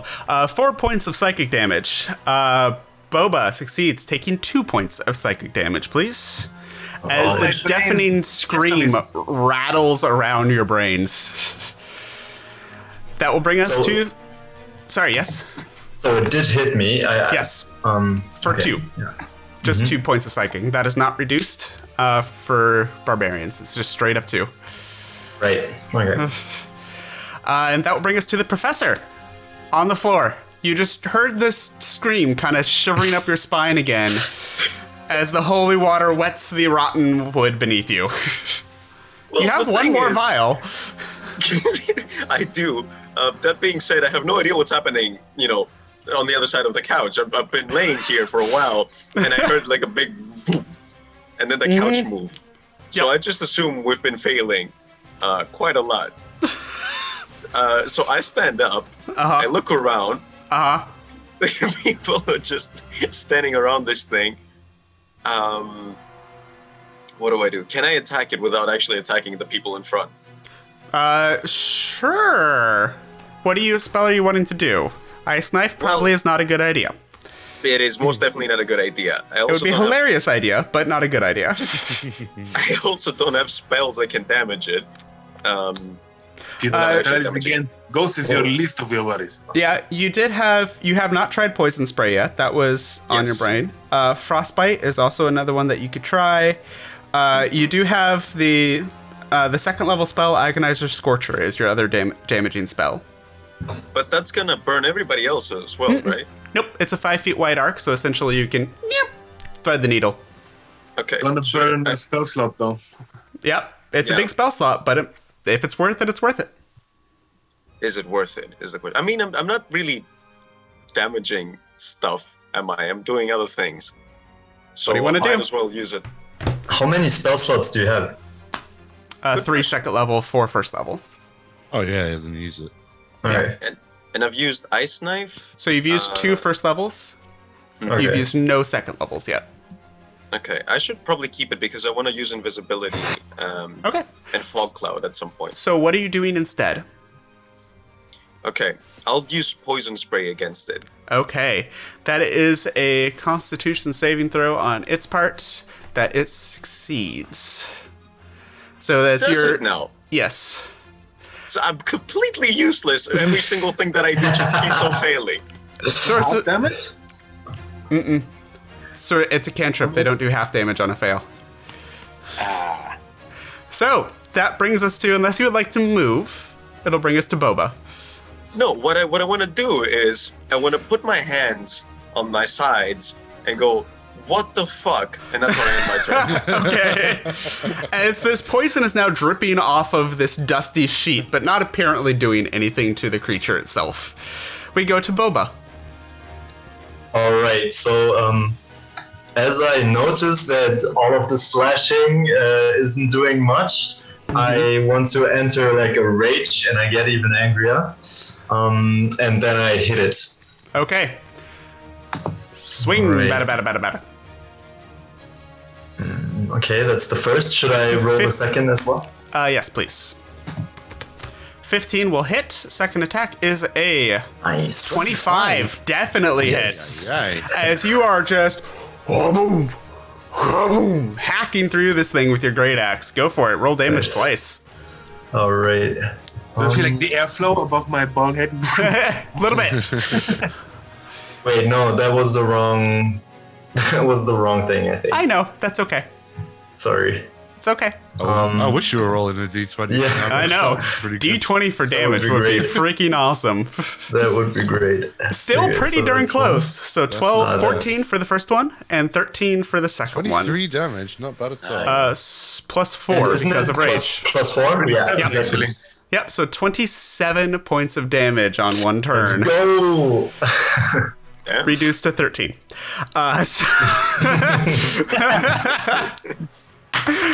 Okay. Okay. That will bring us to break. Oh, me again. Yes. Well, I guess it is time to get out the knuckles again. Yep. That would be 1. I just rolled both, huh? Okay. It would be a 22 and 18. As the first hit connects, there is even less resistance than you expect. And suddenly, can you make a dex save for me, please? Oh, crap. 9. 9. You're entangled in this dusty sheet as it just collapses on top of you. Nothing supporting it anymore. As the tablecloth begins to rise again. As this apparition has switched locations again in response to your attack. Great. So You should just let effective, it sit there, honestly. Just have dinner. At yeah, this you point, are it doesn't matter. effectively restrained until you take an action to fix that. I didn't deal any damage today. Nope. And it was an actual action, not a bonus action, huh? Alright. Damn it. So you are now in this cloth. Just be glad you're not allergic to dust. As we go to Germund. Well, it didn't work last time, but maybe I can tackle and restrain this creature this time. So I'm going to just run straight forward and try and tackle it. Okay, so this is just a grapple check then? Yes. Okay, go for it.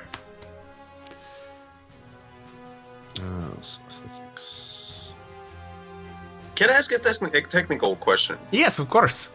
So let's say that at the beginning we went into the room, Yep. we saw everything that was to be seen, and said, "Fuck this, we're going upstairs," would we have fought this monster? You will never know.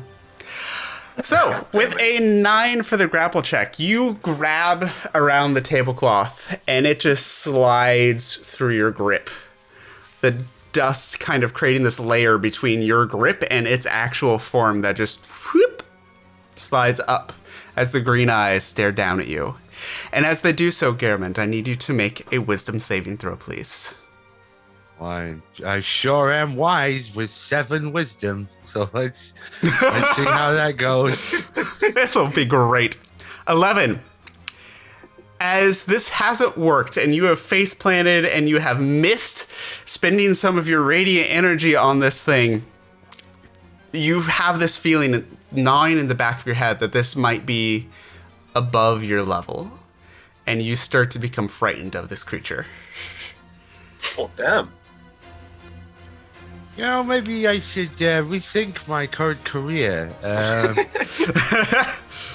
Dog breeding seems nice. Right, don't That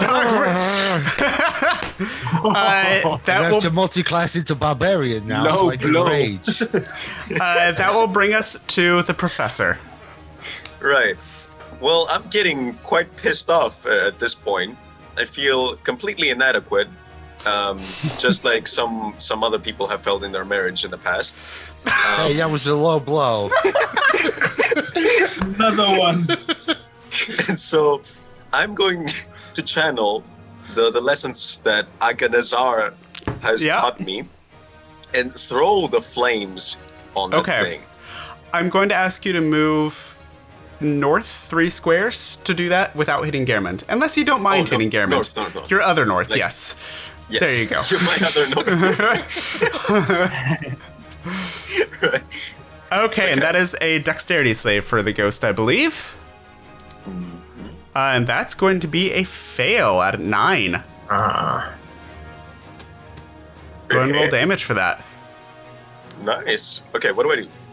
So there should be a damage roll next to that spell. Go ahead and just click that and it'll roll it for you. Oh, I rolled 3 dice. Okay, Yeah, that's this- 19. 19 as this fire blazes across the room, suddenly filling this dark, dimly lit room. Oh, yeah, this was in darkness. Do any of you not have dark vision? Anyways, filling this room with... My bad, I forgot. We'll deal with that later. Filling the room temporarily with bright light and heat as it scorches across the room, drilling into this figure. And as it does so, like a blast of air hitting again, a sheet on a laundry line kind of floats up, and you see scorch marks across it, but it doesn't just immolate in flame like you expect. It appears to be resistant to fire damage as well. Oh, for fuck's sake! But it did do damage. 19 halved is still not bad. This thing is looking battered and tattered. Like, literally, there's tears and burn marks across its cloth figure. Its bony protrusions sticking out of holes in the cloth now. Anything else, Professor? You can move. You have 3 honestly, more movements still. Right, can I check my phone to see what time it is? As a character, not in real life. You have no phone as a character. I don't have a phone. Do I have a watch? No, that's it. I don't want to do anything else. I'm just pissed off at this point. I mean, if you can minor illusion just the time in front of you, but you have no idea what time it actually is. Beyond a good guess. That will then bring us to Boba. Alright. Let's see. I think I'll just run towards the door. Uh-huh. Like here. Yep. And then I'll throw one of my spears at it. Is that Go okay? for it. Yeah, absolutely. Cool. Perfect. Come on. Don't hit the paladin. 13 I'll is try. just enough to hit. Ooh. Okay. Go ahead and roll Nothing damage could for hurt that. me more than those jokes about my wife. 8 piercing damage. Reduced to Is 4. that also +2? That is only for melee. Nope. Only for melee? Okay. So you tear another giant hole through this thing, though. It's looking not great. As its eyes wildly dart around the four of you, tongue slathering back and forth, dripping blood and saliva. Brick. Yes. Is this another chair here? It is. Okay. Let's go. So I will walk here, pick up the chair. Yep. Then I will walk 1, 2, 3 in front of Boba. Then throw it again. Okay. Fuck. You're kind of threading the needle with a chair. It's a little harder to get around Gehrman than a spear, but you can certainly try. It's gonna be all right. I could take a chair. 7. It looks 7. like I might have to. Make another dexterity roll, please. 10. 10. Good for you, Gehrman, to miss this. So as you, hits, but just, Gehrman, as you were staring at this thing, these doubts and fears starting to crowd your brain, making it hard to focus on what you need to do. There's a sudden as the chair shatters across your armor on the back. Come here and fight me, you dusty bitch. Yeah, go and fight him, you dusty bitch. That brings us to Gehrman. You are frightened. Well, I guess You can I'm already attack, on it, but it dude. is a disadvantage. I'm gonna just like try and swipe at it just to make it go away, you know? Just Yeah. like, Go for it. Out here. Freaking out with my morning star. Come on. Twice for disadvantage. Night. Still at 19. Jesus. So I'll take the damage on that one. So that's 3 points reduced of damage as you still somehow manage to connect. As it then looks down at you, frustrated, angry, opening its mouth, almost unhinging its jaw like it's going to try and bite your entire head as this wailing screech pierces through the room again. I need you to make another Constitution saving throw at disadvantage, please. The 9.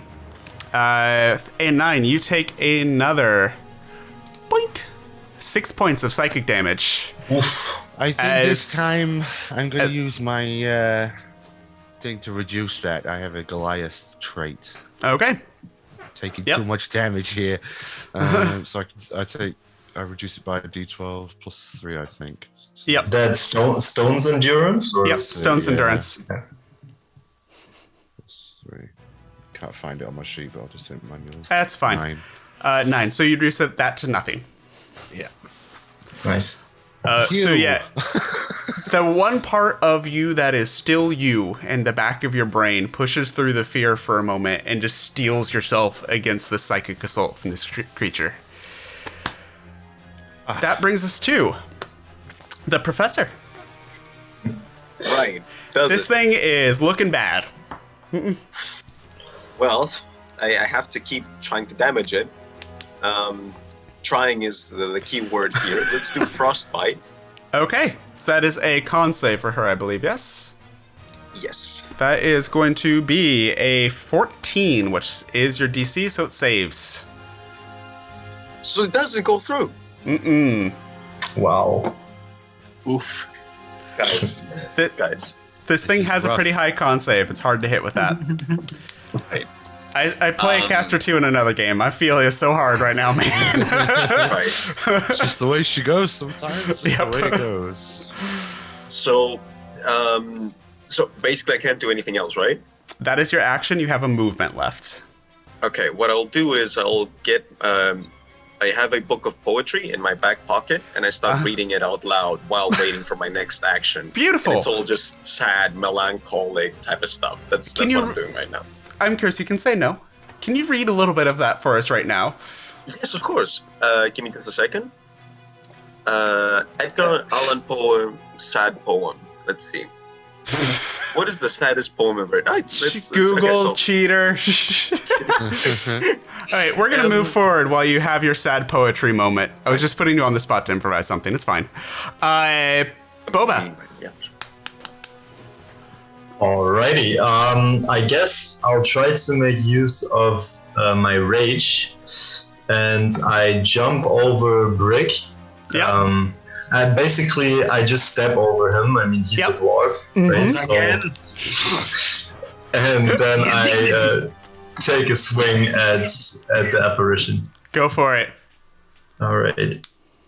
Okay, that's the first. That'll hit. 17. That's the second. 18 also hits. Roll double damage, please. Come on. Nope, that's not good. So 6 plus 2, 8. Reduced to 4. Oh, that's not good either. 7. Reduced to 3. It had 2 HP left. Well, how would you like to do this? I'd like to... Does it have a head? Or does it not really have a head? It does. Like, this form is... Here, I'll actually give you a better idea of what this thing freaking looked like. Cool. Let's do this at the start of the battle. Looks like this. Once fully formed and out and moving around, that's what it looks like. Where is it? Where are you showing it? Oh, sorry. Show to players. There you go. Should be on Roll20 for you now. I'm still not seeing it. That is annoying.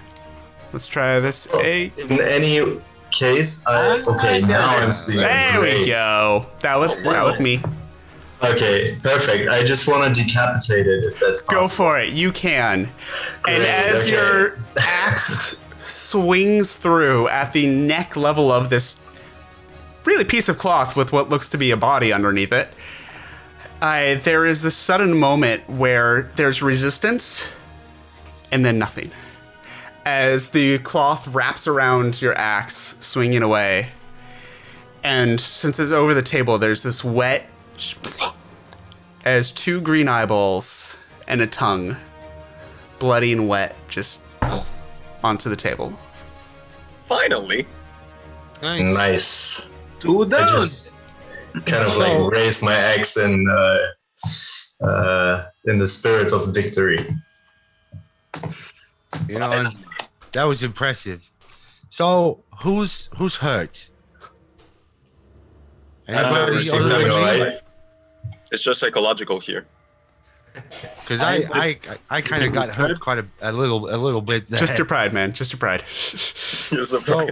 if you had to put like a numerical value, an abstract numerical value on your hurt, how big would that number be?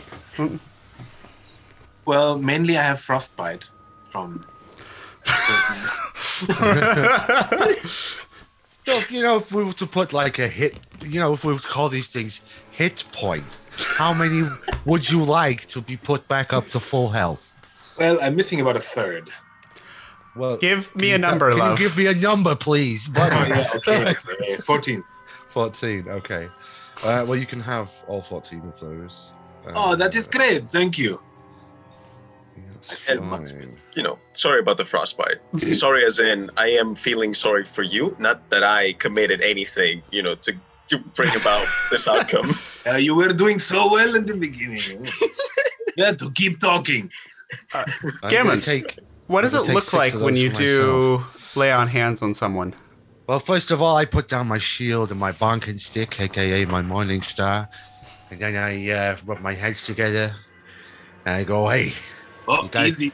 Gentle. hey, look, this is purely a healing thing. You're gonna feel a little tingle," and then like I cup his face in my hands and just stare deeply into his face.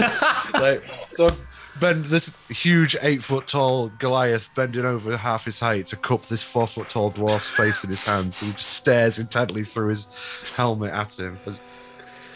You see his beard stand on end as the electrifying healing energy pulses straight into his face. All right. I thank you and wow, Well, there's a reason why I don't do it very often, but here comes you have very pretty eyes. Thank you. That's very kind of you. Now, if you just hold on a second, I gotta do it myself. Okay. Oh, yeah, it's better. That's the stuff.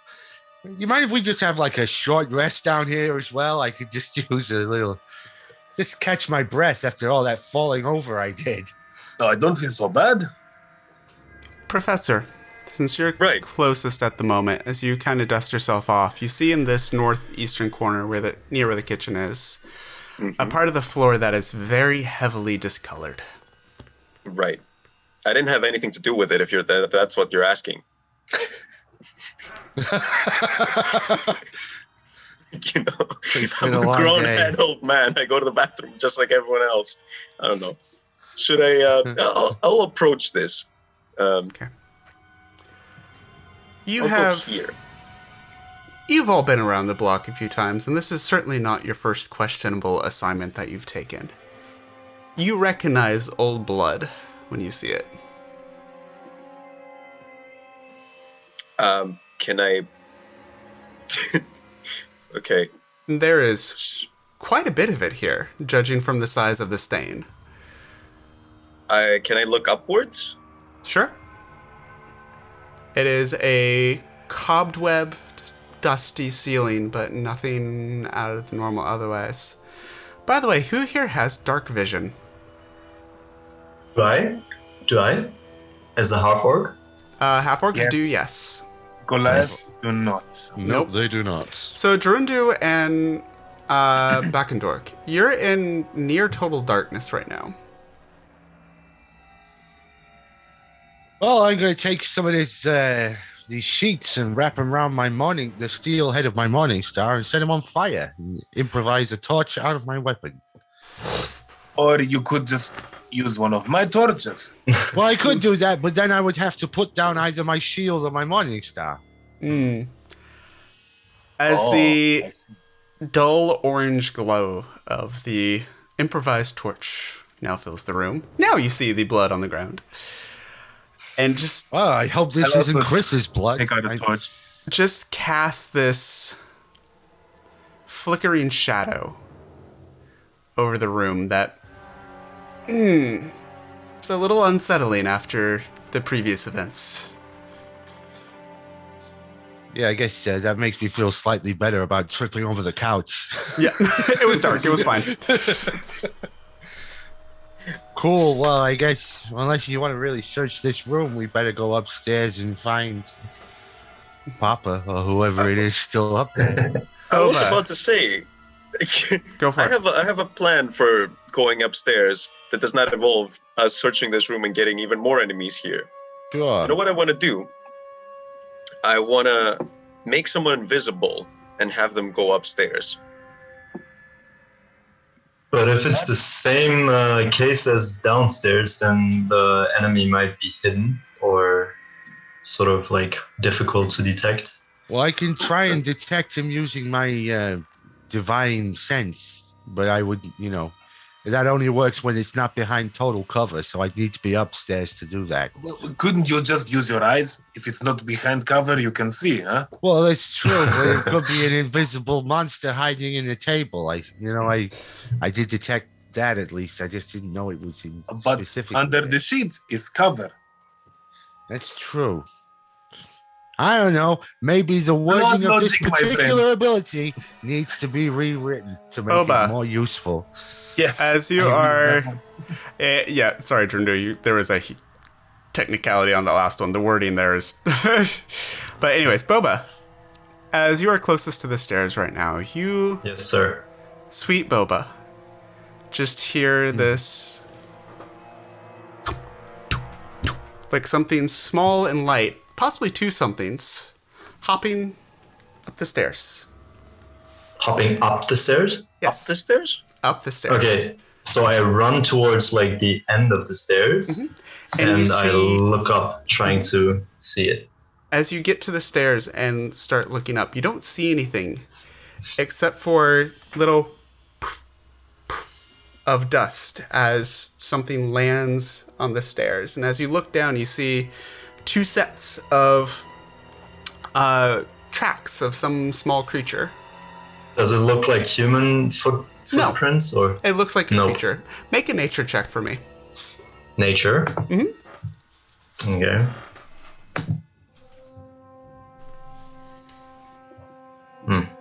6. It's a small creature. That's all I know. Okay. Look, guys, there's a small invisible creature running up the stairs. What? Back on Whatever door. will we Did you do? already make invisible? I don't know if that would be conducive to what we're trying to do, so no. In in my curiosity, I just like run after it, not caring at all what might await me. Can you make a dexterity saving throw I'm for me, following please? Boba, dexterity saving throw. Yes. 12. As you get to about the 5th step, there is a almost deafening as the stair gives way underneath you. Oh no. As you drop through the stairs into a pit, taking... Whoop, that's the wrong dice. That's the right dice. Sorry. 6 points of bludgeoning damage. Dang it. As you fall into this, like...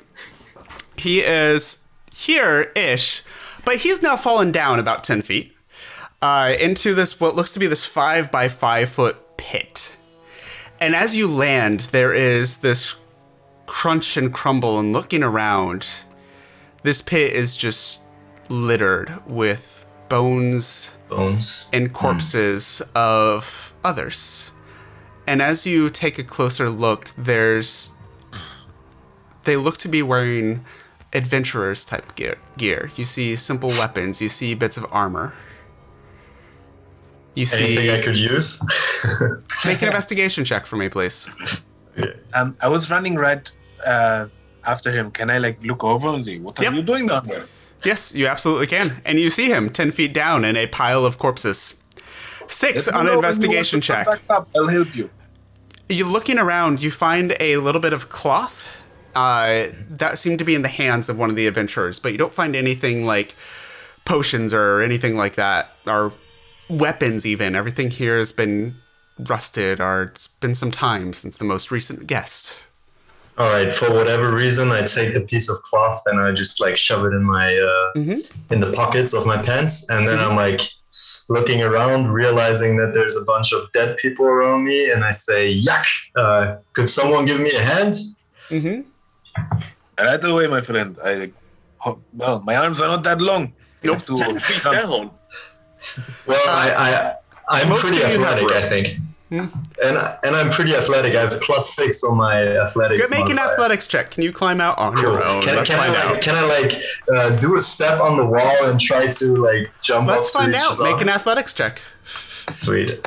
That sounds cool. Okay. Sounds cool. Let's see. 20. Hey, you know what, buddy? Easy. That's pretty goddamn impressive. There is a crunch and snap as you push off of the bony corpse of one of these past adventurers.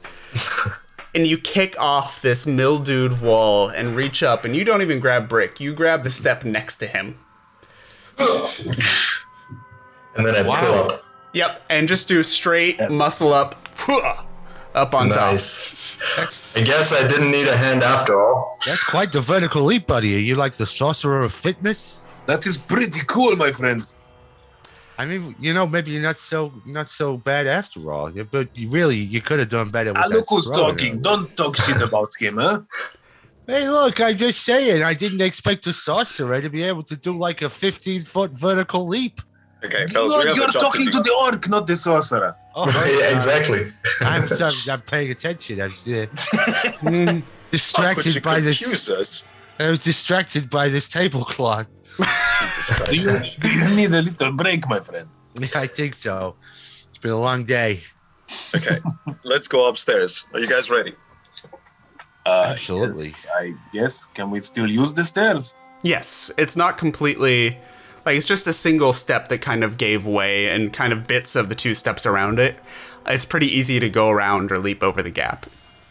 All right, now that there is definitely no more traps in this house, let's go. Okay. As you make your way up, you find yourself in a long corridor with 2 doors. One on the right that appears to be slightly open, and one on the left closed. Who's going up first? I guess I'm first. Brick. Okay, Brick. Brick. Or Boba. We can go together. You called it first. So, Brick, as you come up, you hear the little hopping sound of whatever those creatures were going down the hallway, and then suddenly there's a and it stops. Oh, fuck you all. This short, sharp squeal, and then That nothing. describes that sound you made, definitely. Here, doggy, doggy, doggy. I'm sorry. And with that, you try making the sound of a small animal dying suddenly. No, you did it well. That's With that, we're going to take a break. So we will be back in 10 minutes to explore the second floor of this house. See you then.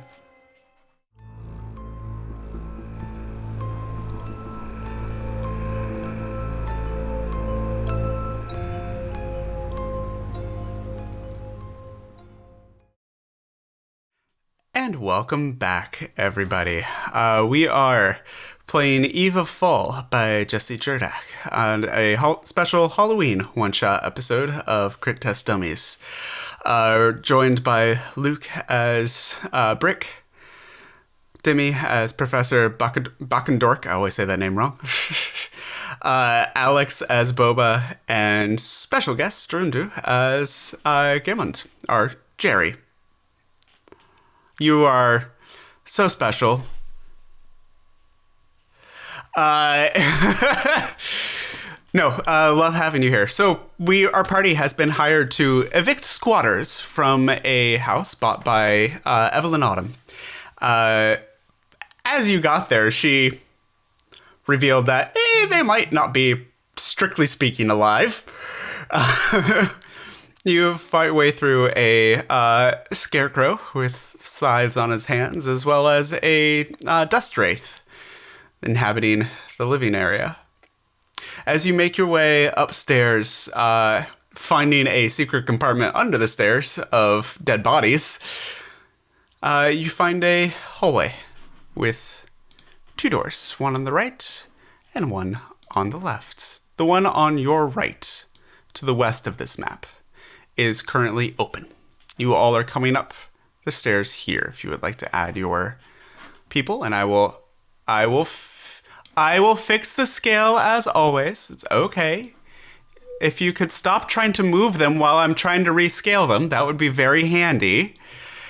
It's easier to change the size of a stationary target, not a moving target.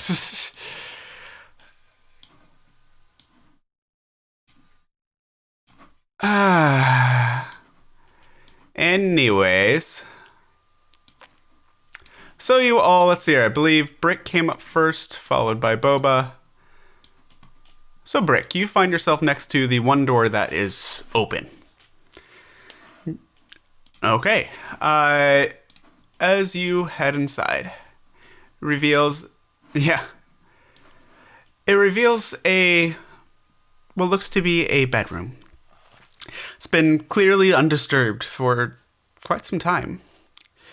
Decades worth of stratified mold and dust cake the floors and ledges around the room. A disheveled bed has been sitting alone in the dark, giving way to time and rot collapsing in on itself. A small nightstand sits at the bedside.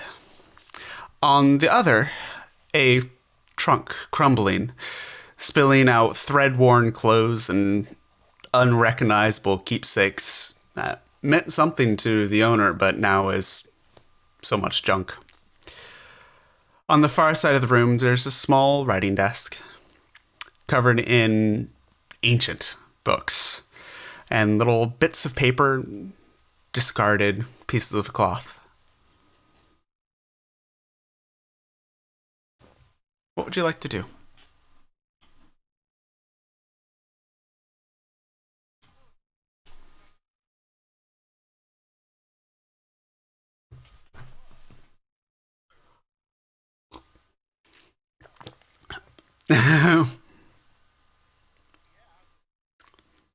Okay. Steps into the room. Okay. As Girmund enters the room, first of all, I made you too small.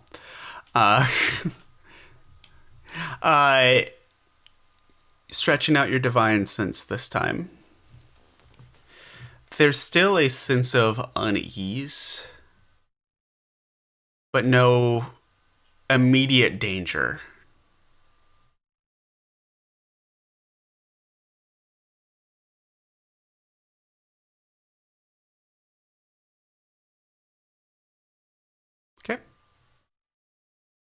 Okay. There is. It is right here, yes.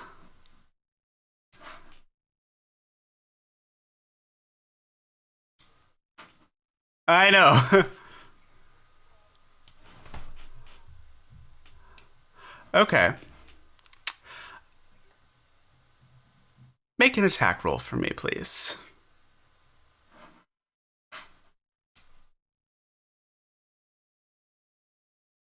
$14. With a 14, roll for damage, please.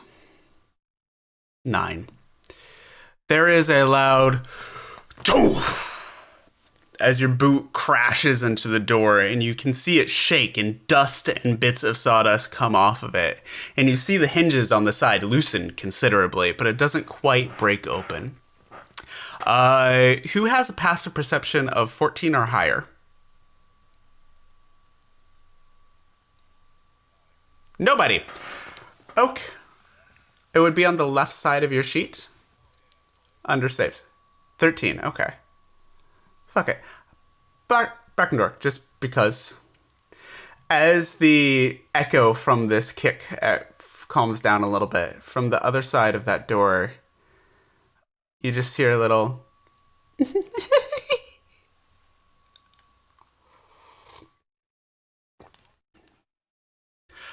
You heard nothing, Brick.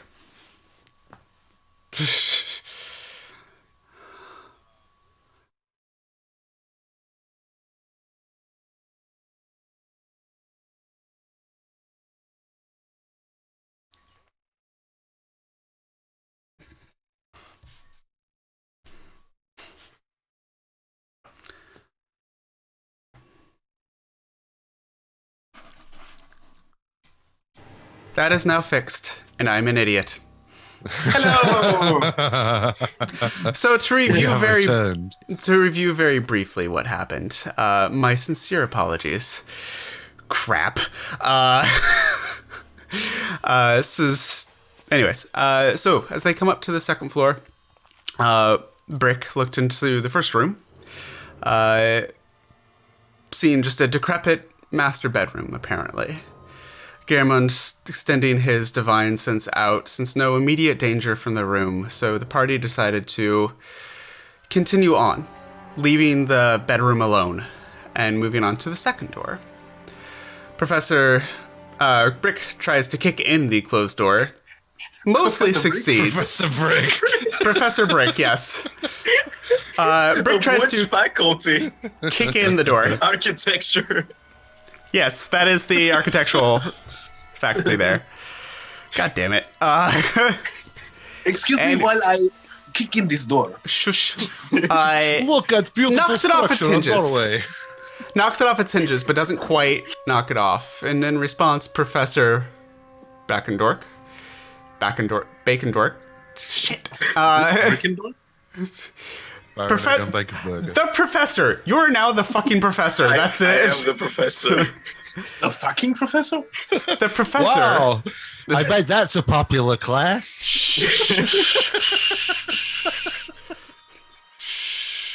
I'm so sorry, Pete. Right. I think That one's Pete feels right back in his classroom right now. A little bit. That's okay. That was partially my fault. You know, remembering my name is not that difficult. We had Brick on door. Now we have Bakendork, right? So, Professor Bakendork. Yes. Should I inform Just the rest of my crew? That is entirely up to you, but I'm trying to tell the good people what the fuck you heard, so shut up.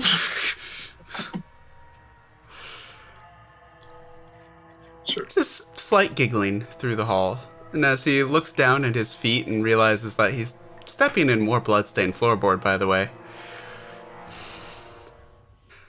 Now you may decide what the hell you want to do next. Okay. So basically, fellas, I heard a laugh from within that room. So we are definitely going up against someone if we're going through that door. Might be the daughter. Oh, actually, I have an idea. Can I use a minor illusion to replicate the laugh that I heard? for You our absolutely team? can. That would be acceptable. Okay. Well, I do that, and then everybody hears the. That was definitely laughter.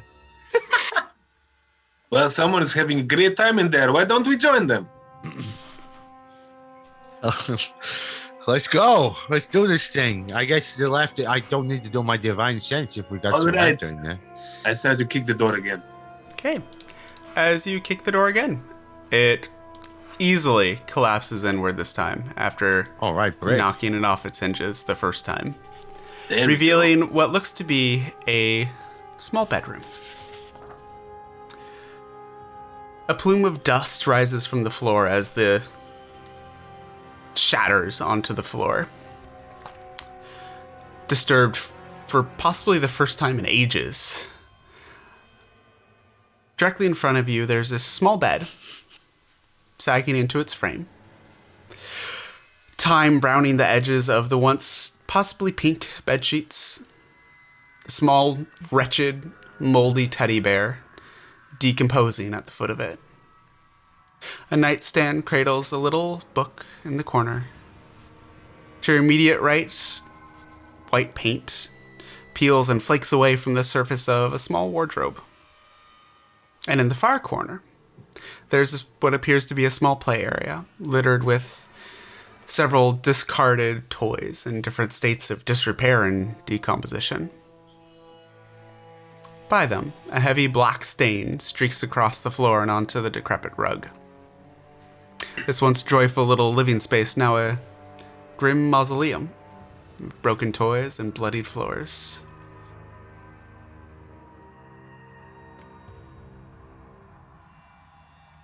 Well, this is nice. I guess I'll use my final use of divine sense to see if I can pinpoint the location of this ghostly laughter. Absolutely, and as you do, stepping into the room, I assume.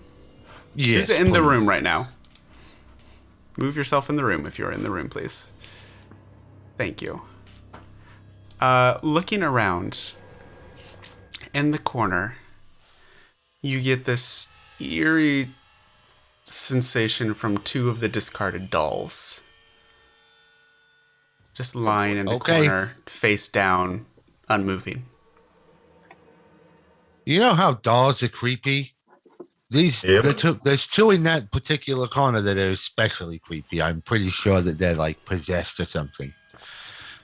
Two of them, mind you, not one. That sounds like a job for us. Sure does, but ready up. It's in that northeast corner over there. Well, Hey, Professor, you want to like throw like a, one of those spells that takes up an area over in that corner? You think you got some magic does that? I look around for a chair. I mean, that works too. so we should essentially summon them somehow, right? Well, I think they're waiting for us to do something. I don't think they know that I've spotted them with my divine sense.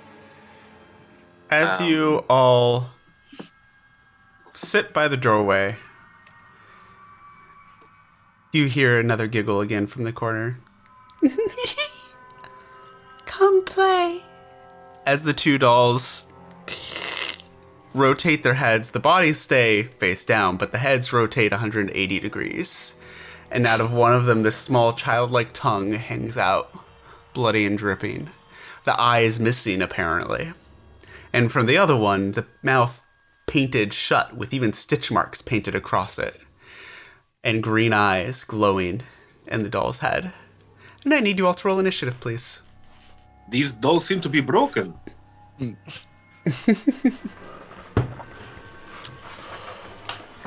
Oh, I got a 17. Ah, crap. Not bad. Nice one. Not Oh, bad I at rolled all. twice for some reason, but yeah. I'll take your first one. So 17 for the professor. And then Gammond, 13. And then we have... Where's the holy water, by the way? It's the gone. professor has one more. Yeah, it's in my great. pocket. Yeah. Brick I thought with that was 6. all we had. Nope, there's one more. And Boba, 3. Beautiful. Professor, you're up first. I will consult my team on this. Should I just throw the holy water at them and just pray that it hits? Maybe you give me the holy water and I bring it there and give it. You know, like, We don't have to throw it. right, we can do that. Hey, Because your throwing has not been very good so far. That's true. it has always hit the target. It doesn't matter who the target is what I will say to that. You can have the holy water. So was the floor a target as well? What you doing, Well, Professor? I'm giving the holy water to Brick, right? Yes. Okay, Yeah. that's a free action. You still have an action, you still have movement. Okay. I'm gonna set you guys a little bit more in grid if you don't mind. Sure. Maybe like set them on fire or something? I don't know. What can you do? I can use Ice Knife on one of them and then another Ice Knife on the other because I can duplicate the action and then that also damages both of them. Do that. Nice. Oh, ice knife? I don't know. We're over here, they're over there. It'll be fine. Okay. What are you doing? I'm using Ice Knife on one of them and then Oh. I'm using Ice Knife again on the other. Okay, so use one of your sorcery points to twin the ice knife. So you cast ice knife. That is a roll to attack, I believe. So roll to attack. On. Which one do I roll? The hit DC? Yep. Oh, sorry. Is that a? Oh, Let me I check rolled these spell ice knife. yeah. Really quickly for you here. So make a ranged spell attack. So that would be a for you. That would be a D20 plus 6. Okay. Yeah, the plus 6. That's what you want to roll there. Right, I rolled a 14. 14 is gonna miss, but the explosion still happens even if you don't hit. So, and they rolled really well. So they don't take the damage from the explosion either. Jesus Christ! Wait, can I use it again? No, because that's an action. But I do have the thing that duplicates my So attack twinning on one spell? target.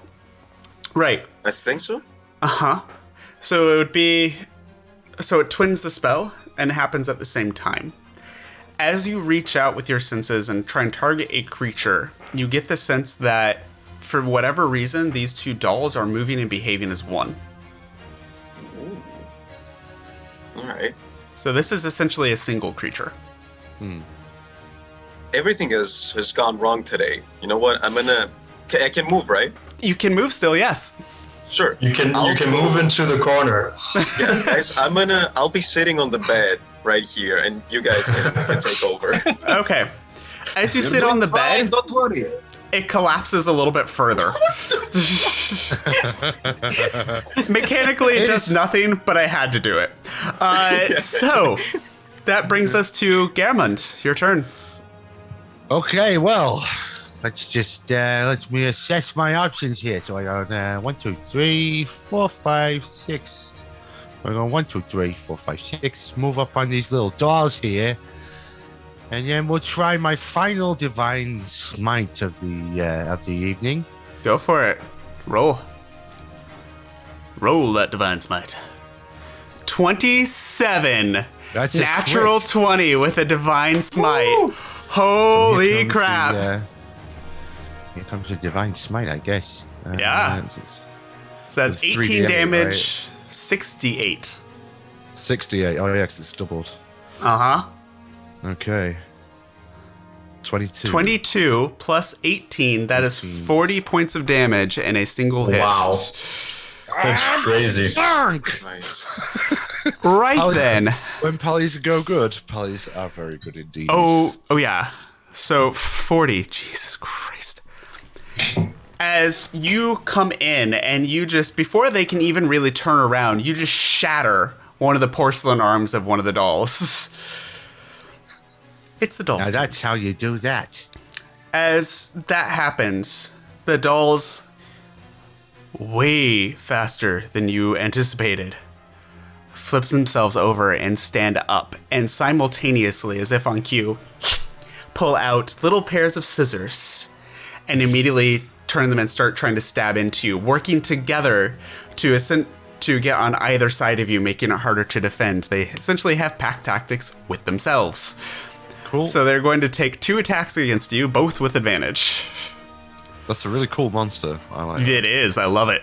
The first one, I'm going to guess a 24 to hit is going to hit. That'll do the job, yep. And Jesus, that is a with advantage. That's an 11. Fair enough. Okay, well, damn. So it does a grand total of 4 points of slashing damage. Ow, my ankle! Kind of, yeah. That will bring us to Brick. Oh. I will run as far as my stubby legs will carry me. Okay. Which is 1, 2, 3, 4, 5. Right behind Germund. I was going to say Geron. Stepping into the dried blood spatter, yes. I don't mind. I'm dirty as well. And yeah, that is my turn. Okay. That will bring us... You can use your bonus action to dash and get next to them if you wish. All right. Yeah. Then I will do that here. I'm with the dash. Okay. Absolutely. Boba, you're up. Alrighty. What's that in front of the dolls? The blue thing? Is that A a chair? It's just an old Okay. chair. But I could theoretically take the place of the chair, or just like You could, yes. push it aside or something. Yes, you Throw could. it. Okay. Good idea. I run towards the chair Okay. and I throw it at them. Okay, make a dexterity check for me, please. Okay. Is that My God, oh, yeah. King! Just a dexterity check. No bonuses, Oh. no nothing. 8. Okay, I got it. And you pick up the chair and you toss it. These dolls are both about a foot high. You don't even get close. It just shatters against the wall behind them. Good effort. And At just least I tried. as Brick gets showered with splinters and mold as the chair explodes next to him. Sorry, buddy. I love it. It's all right, my friend. Good try. He's used to being covered in bits of chair. Professor, it's your turn. Okay. All right. I'm gonna try something. Uh-oh. I will use my. I duck for cover. So I use my mage hand, and I grab one of the scissors, and I Mhm. try to poke both of their eyes out. With the scissors that they're holding. Yes. So I grab the hand. Can you and I make grab the scissors. can you make another charisma check for me, please? Yes. I can do that. Let's see. Charisma. Boom. That is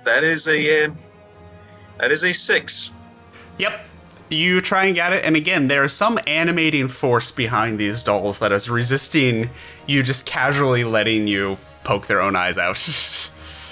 Right. Well, the eyes of the one doll that has eyes. Oh, the other one does Very not. strong. No, one of them has a tongue hanging out. The other one, and no eyes. The other one has their mouth painted closed and has green eyes in its face. That's a Okay, good so idea. right. That was a good idea, though. Mhm. Just because the conventional weight restrictions wouldn't apply to tiny little possums. Correct. So, yeah. smart. Basically, when you do that, I'm treating it like an attack. So you're doing your spell modifier versus their DC. Yeah, that's really smart. Clever, just didn't work. Yeah. That was right. I have a question. I have a technical question. Yes. So I took a piece of cloth, right, from the thing where I fell down. Yeah. Could Brick theoretically wrap the cloth around his fist and then put some holy water When I on say it? piece of cloth, it's like a little triangle of cloth like this big. Oh, okay. Do you have anything to wrap around your fists theoretically, Brick? I mean, you're in the middle of combat. I'm not entirely sure what you want to do in your 6 seconds right now. Right. No, I was just wondering whether like holy water put on like a cloth thingy or something would add, like +1 holy damage every time It's clever. punches. There's a way to find out, but you're not the one with it, and it's not your turn anyways. Garamond, goes for it. Sorry. Cool. Well, I'm out of divine smites, but I kind of figure I done my contribution to today. So I'm just gonna try and bonk him again with the Morning Star. Go for it. Bonk away. Binkity bonk, 16. 16 just hits. Hooray! For 13 points. Pally's on fire for this one. Good. It's about time. Another arm of one of these porcelain dolls just shatters into white dust. As the dolls turn, you are clearly the biggest threat, so they're going to start going around you again and taking stabs at you with their scissors. First one is a... so close. That's a 26 to hit. Yep. The second one is a 16 to hit. No, sir. Ooh. Getting lucky on that second one with disadvantage. Anyways, so that does, for fuck's sake, 2 points of slashing damage. I guess that kind of stings a little. Ay. Anywho, they're kind of trapped, so they can't really go anywhere. Nope. Except... Oh, yeah, easily. They crawl under Brick and kind of skitter around him, these little porcelain dolls, and end up on the other side of him, so they're at least not trapped in the corner.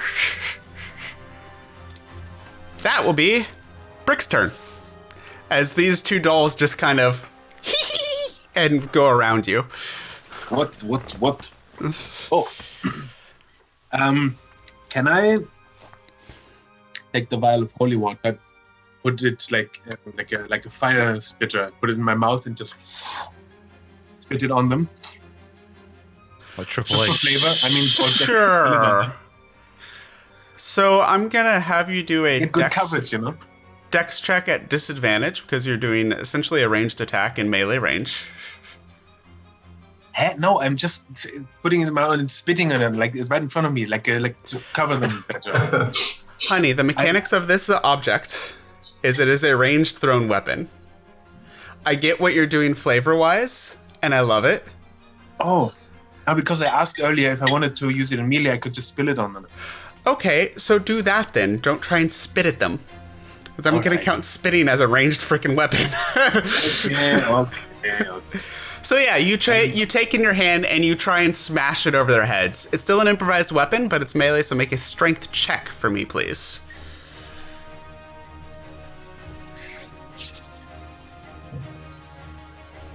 Boom. 21. Holy, Yikes. have you rolled below 10 tonight? I don't know. I don't think so. Brick's pretty strong. He's just been like... Roll 2d6, please.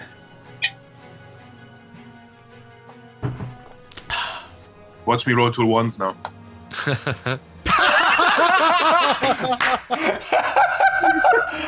Snake eyes, baby. Whoopsie! As if that happened. Holy fuck. Oh my god. And so you think it into the universe, and so it shall be. As these little fuckers are fast, and you try and slam it down on it, and the doll that you're aiming for, with kind of the lolling tongue, darts to the side, and your fist just connects to the floor, and there is this shatter, and this couple droplets land on this thing, and you just hear this child like, ah! As if a small child had just been burnt, and you see little specks of charring along the body of one of these dolls. Now the question is, can I still use my bonus action to punch? I'm gonna say no. All right. Boba. Alrighty. I have one question. Can I enter a rage and frenzy in the same turn? No, because both require a bonus action. Okay. Never mind. In that case, I just enter a rage and I attack them. Go for it. Attack away. I run towards them and then I attack. Okay. Here we go. What's that? That's a 20. Nice. That's a natural 20. Yes. So roll that hits. damage on this. Oh yeah, that hits.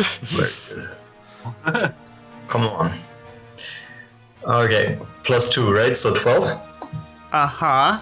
That is actually, you double the dice from that. So that is 6, 12, plus 4, 16. That is 18. Plus, because you are barbarian, critical rage, I need you to roll another d12 for me. You get a bonus critical dice from this. So Nice. 18 plus another d12. That was a 3, not +4, so just Yep. +3. So 21 points of slashing damage. Yeah. Two heavy hits, two criticals from our heavy hitters. How do you destroy these dolls in record time? Is it me and Gammon destroying them, or? Sure, it can be if you wish. How do you want to flavor Cool. this? Well, I guess our eyes lock across the top of the dolls, and we just know that together we're going to perform a devastating double team assault. Yes. And it's like a double-handed swing over the heads, okay? And we're like tearing them in half, kind of. Absolutely. Okay. Hands while you're doing it? Wow. Next to each other, the two big guys of the group. Excuse me? And then, yeah. You're big, but you're short. They're taller. Just shatter these two dolls with double overhead strikes. And then we high five with our weapons. As you do that, and that cling of metal echoes around the room, there's also this disembodied, childlike wail and cry that raises up before quickly silencing. As the vicious dolls crumple and turn to dust, leaving behind a coarsely severed tongue, smaller than the other two you'd found, and a pair of small green eyes.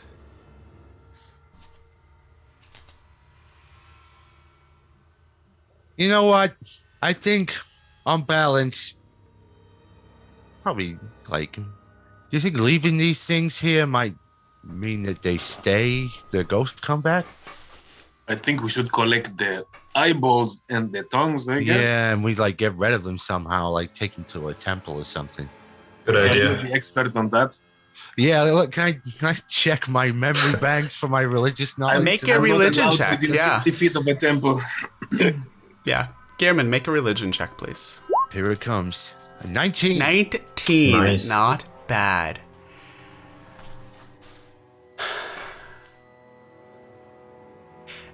You know it depends on what is holding these creatures here. If this is an act of necromancy, somebody willing these creatures to stay here, an external force, that force would need to be dealt with. Ghosts also come in variety of simply spirits that can't move on for whatever reason. Usually because they met a rather violent end, and the echoes of that violence continue to carry on. For them, temples can be helpful, though not necessary. Simply putting the remains or the spirit somehow to peace can also work, though how to do that varies case by case. Well, with that piece of knowledge, I have two potential possibilities that spring to my mind. One is that these guys were just like regular spooks, you know? But if something bad happened, maybe the dad went crazy one day and killed them all himself. I don't know. The other hand, there's a bunch of adventurers' bodies at the bottom of the staircase. Maybe the lady outside is luring adventurers here to be killed so she can rob them or something. I That'd don't be know. pretty psycho, but I'm just maybe. well, you know, there's plenty of adventurous bodies hiding under the stairs. That's pretty messed up. I don't know. I'm just putting it out there, guys. Professor Backendork, Right. as you kind of disentangle yourself from the remains Broken of down the bed. bed, yeah, Right. you Clumsily catch stand up.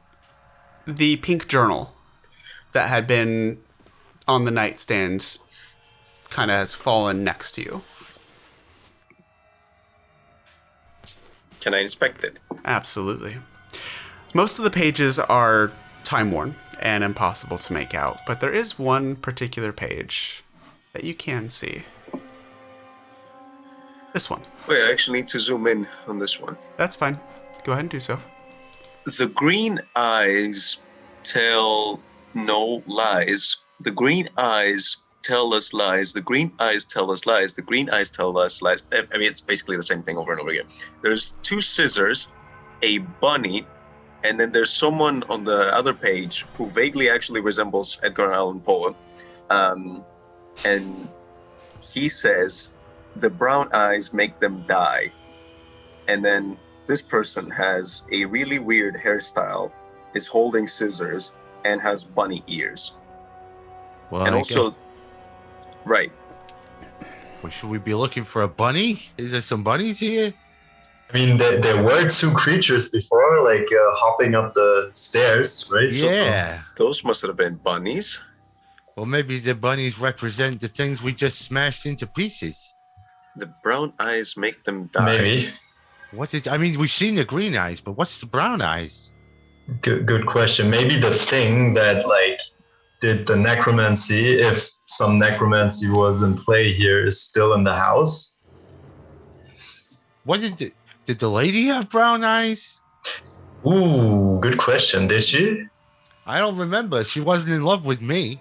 She did have brown eyes because when she walked in, I heard a voice in my head of someone narrating that she had brown eyes. Your internal monologue told you that she Yes, had brown exactly. eyes. Voices now. That she directed her brown eyes to the rest of the what was it, a Well, pub? Yeah, that's right. So I guess, I guess the thing is either way, we're gonna have to go see her to get paid, right? Yep. Right. But we're gonna have to So- fight her. Well, not necessarily. I mean, depends how mad you Hold are. on. We did our end of the deal. There's nobody left in the house. We destroyed all 3 of them things. I say if she pays us, How did you end up from doing job for woman to go kill woman? Well, I'm not saying we have to kill a woman. I'm just saying if it's the brown eyes to tell lies and make them die, or whatever it was in the book. I Maybe don't we should set understand up. any of this. I think we should just get our money and it's over. Everything that's- is dead here. What do we do with it? What if we have to destroy her to destroy everything that is tied to her in this house? Well, I How guess do we get our money then? Well, I don't know. We can get it. She'll drop loot probably. She seems like a big boss. Why She'll would you just drop turn it? into a bag of coins when You she don't dies. I seen it happen. I say we Either way, confront her and see how she reacts, and then either way, let's we take gotta it go from talk there. to her. But Yeah, can we yeah. get out of the house? that's a good question. Let's try at Yeah, least. she was right? awful cagey about staying like 200 yards down the road before. Huh. And the door seemed pretty shut when we went inside. Let's go talk to this lady and either get paid or smash her face in, whichever one seems appropriate at the time. Sounds good to me. I can get Works for behind me. that. Okay. As you head downstairs, avoiding the pit of death. But by the way, I take the eyes and the tongue with me. Yes. Okay. Yeah. So you have that one set with you. I'm going to pick up the ones from the table in the living room. Okay. And you left the ones in the pumpkin patch, I believe. I think I still have Yeah. the tongue of the one in the pumpkin patch. You said you dropped it. No, you're right. Okay. So, as you head downstairs, and 2 things happen. First of all, Boba, can you make a perception check, please? Yes, sir.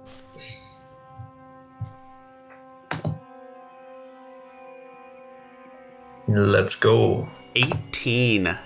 Damn. As you head back to the first floor, your eye lands on the torn picture that was over the mantelpiece. And you have this thought of this cloth that you just kind of absent-mindedly put in your pocket. Felt a little bit like canvas. Okay, so I take it out. I take a look at the piece of cloth, and I guess I realize that it's a piece of canvas. It is. And in fact, Okay. you notice that it matches the missing piece from over the mantelpiece. Cool. So the full portrait revealed to Yeah. all of you then, Yeah. after I edit it so that you can see it because I did that wrong. Looks like this. Right. It's her. Oh no! There's another girl. Well, what do you know? Does she have brown eyes? I guess the job isn't done yet. Well, like I say, it depends how mad you are with this lady. Maybe you should just give us money and we can just leave. Is there not a ghost in here, man? We have to kill it. That's how it seems. Yeah. Just tell her there isn't. I I used all my stuff. I'm kind of worried now. As Same actually. as you all are kind of gathered around the portrait, the two of you without dark vision, Germund and Professor. Just Professor. Yep. You realize that you can see the painting just fine.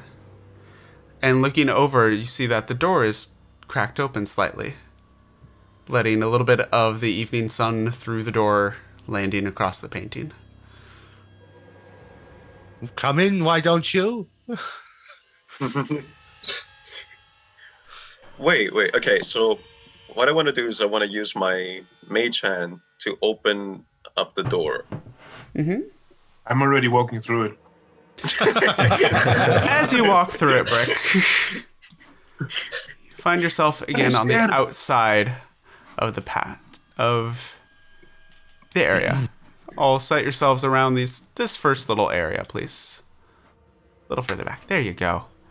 First little area, outside the door, not halfway to the pumpkin patch, please. Sorry. Whoops. Sorry. Stop moving yourself. Anyways, And breathe. I know, right? That was As you- crazy. As you do so, you see Evelyn standing in front of you. Hi. A long pair of scissors in her hand. The background of the ruins of this part of the town, old farmhouses, and the distant city behind her. As she turns her brown eyes to you.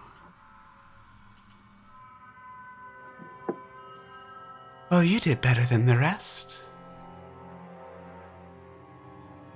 Well, we're not under the stairs, so I guess so, right? A bit too early to cut the hedges, don't you think? Yet. Yeah, you Under the generally stairs wanna- yet. Yet. Okay. I Come on, found the lady. money. Where's the money? You gonna pay? Or you just gonna we could do some ghost business? What now? I found Mother's scissors again. Nah, Do you want me to show you? Nah, it's okay. Just And I need you all to roll initiative, please. jeez. Here we go. Come on. Jesus. Come on. I rolled Here a we go 16. again. Absolutely terrible initiative this time. Oh, man. Okay. The illusion of me still down there? Nope. It's gone. It's long gone by now. So, Eve is a prick. yeah. Yeah, she is. So, initiatives. I did not roll initiative for this character beforehand. Okay. So that is... One of us rolled above a 10. A 9, actually. Okay. Initiative. Germund is a 2. Boba, you're rolling at disadvantage right now because you have a level of exhaustion. That's an ability check. Okay. Uh-oh. So I have to roll another initiative? Yes, please. Although to be fair, You're not likely to get under 5, but Professor Backendork, what'd you get? I got a 16. 16, not bad. Hey. Okay, and Boba's a 5, and Brick with 3. This will be fun. Professor, Right. you are up first. My goodness. Can do it. How many spells do I still have left? I don't know. You should be keeping track of that. Oh, That's not my job. damn it. Scorching Okay. Ray. I got it. Okay, so I've used Ice Knife 2 times. Mm-hmm. I've used Silent Image, so that's 3 times the... First level. That is right? correct. And then I've used the Fire 2 the Scorcher times. once. You've used the Scorcher once. Oh, once. Yep. So you have 1 more first level and 2 more second levels. Okay, that's nice. You know, you can also use first level spells as second level Yep. spells, right? Right, and then they're more powerful that way, right? They can be, not all of them, Most but of some of them them are. are. Sure. Okay. How should we approach this fight? This is you're up first. This is entirely your decision. What is Professor Backendork doing? Okay, I'm gonna help out my team. I'm going Okay. to make Brick invisible. No. Okay. Too So late. you touch the back of Brick and cast invisibility on him. You all watch as Brick just isn't there anymore. Wait, what? She disappeared, Brick! Do I notice it? Yes, you feel this kind of come over you. And again, I assume you all have adventured together before on various missions. This has happened before. Okay. Anything else? You can move still. I think I'm good. Maybe, well, this feels a bit sketchy. I'll go a bit to the side, like here maybe. Okay. Okay. And that will bring us to Evelyn, who is going to... She is going to pull her giant pair of scissors out, and the blades are as long as her forearm, as she runs at a full-on sprint towards the person that appears to be the weakest to her. That's gonna be the professor. Well, it was me, but unfortunately I'm invisible. Yeah.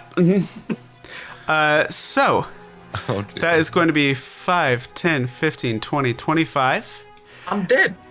And she is going to take actually swipe at your Achilles tendon, like going for your legs with her scissors. With a 25 to hit, which I think is gonna hit. And I'm gonna die. I die, right? It's only That's not the damage yet. yeah, that's only 5 points of damage. Oh, okay. As she then backtracks and races backwards. 5, 10, 15, 20, 25, 30, 35, 40, 45. Coming in, slashing at you, and running back out again. Well, she should have went for the head. Boba, it's your turn. All right. Since I can't rage anymore, one question: can I enter a frenzy without entering a rage? Nope. Nope. Okay, that sucks. In that case, I'm just throwing a spear at her. Are you out of rages? I'm out of rages. Yep. Oh boy. Yeah. 3. Didn't he use only 2? I thought. All 3.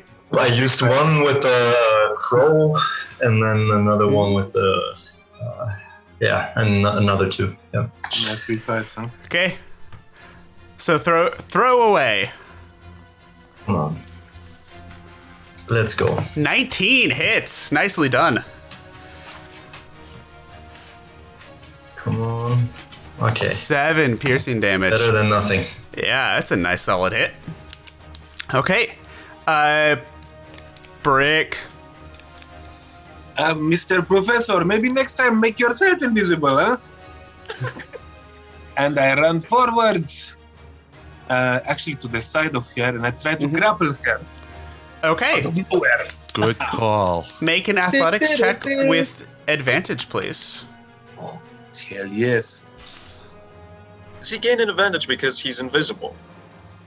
Yeah. 16. It's technically not an attack, so it doesn't break the invisibility either. Nope, that's a failure. As you just latch onto her legs and she suddenly can't move and is trying to figure out what the fuck's going on. Okay. What does grappling do? Like, what's the point of grappling in? It reduces in the their game? movement to 0. She cannot move essentially anymore. Okay, but she can My still alert. attack Brick. Yes. Do my Okay. others get any kind of bonuses to attack from Nope. grappling? Yeah. That's restrained. Okay. Grappled Can is move. simply no movement. And while I grappled her, can I attack? Oh, wait. Yeah, I haven't normally used you any of my fucking You can pugilist attack from abilities grapple, definitely. yet. yeah, you can attack while grappling somebody, yeah. But I'm such an idiot. I chose the class because I loved it so much and I haven't used any of its abilities yet. Nope. No, you Now's haven't. the time. You've got Yeah, I all know, that saved right? up. So next turn, go for it. Yeah. Throw that haymaker, whatever you got going there. But for now, we're moving on to Germund. Yes. Well, geez, I mean, I spent all my stuff, but holy shit, I'm gonna get in here. I could see this cockamamie ghost just like wriggling about. So here comes bonking on the noggin with the Morning Star. 15 15. hits for All right, 10 damage. points. Jesus. Donkey, and that's all I got, I think. That's you. Yeah, she's starting to show some wear and tear already. Okay. That will then bring us back to the professor. Professor Bakendork, what are you doing? Well, for one, being disgruntled, because I thought I was safer. Because what I thought was she was gonna do some like slashing, like just charge at us and just slash everybody. Turns out I was an idiot. I'll try to poison her. Maybe Okay. actually, should I poison? Should I set her on fire? I'll do Aganazar's Scorcher. Okay, you're gonna Just be hit careful, Germund I'm- at this point. Yeah. My bottom is not good for being set on fire. Oh, you guys are in front. Probably. Yeah. I'm grappling her. So You can Scorcher take is a line. You draw a line from you to the other person that hits everything in between. Okay, I'll just poison her to be sure. Okay, so that is a save on her part. That she fails. Go ahead and roll damage for that. There we go. So 1d12. Yep. nice. Give me that 12. Give me that 12. 5. 5 is not bad. Right? Okay. At least it wasn't a 1. Like, Yeah, I know, right? watch me roll Snake Eyes. Here comes Snake Eyes. Okay. And I can do 6 steps, right? Mm-hmm. So I'll go. Wait, that was 2, 3, 4. I'll go here to be in a straight line for the next attack, Okay. which doesn't affect the others. Mm-hmm. So. Yeah, I don't like being pinned down. That's not fun at all. She's going. Her turn now. She's going to try and break the grapple. I need an athletics check, please. Brick. 1 second. Coming right up. I have to check something here. Come on. Strength check, right? Oh, athletics. Athletics. 10. Oh, shit. She breaks free. She Oh, kind of athletics. kicks, knowing something's there, but not what. She uses her action and just breaks free of it, and is going to retreat into the pumpkin patch. 5, 10, 15, 20, 25, 30, 35, 40. Just run it away. Uh-huh. What are you running? And you two can make attacks of opportunity if you wish. I would love to make an attack of opportunity. Yes. As well. And Brick, you can as well. 19 is going to hit for 9 points of damage as she runs off. Hey, you get back here. Where? Rick, are you going to attack or not? I'm sorry, I was distracted. I am going to attack, but I have a question actually. My maneuvers. When you take the attack action, this is an opportunity attack. Ah, yeah. All right, then I'll just roll. Can I do an opportunity attack? No, because With you're like not a ranged, no. a ranged weapon. No. Ranged Okay. opportunity attacks are not a thing. Okay. You have advantage, so you can roll again if you wish. Me? Yeah, see if you get that natural 20. One. Let's see. Nope, that was a 1. But the 20 still hits, so roll damage for that if you would, please. Nice. 9. 9 more points of damage. Nice. She is looking battered, but you are not invisible anymore. Ah, damn it. Well, Because you attacked. how far Now can then. she go? Boba. Yeah, she's fast. Boba, now it's your All turn. right. Can I reach her at all? It seems like I'm very far away.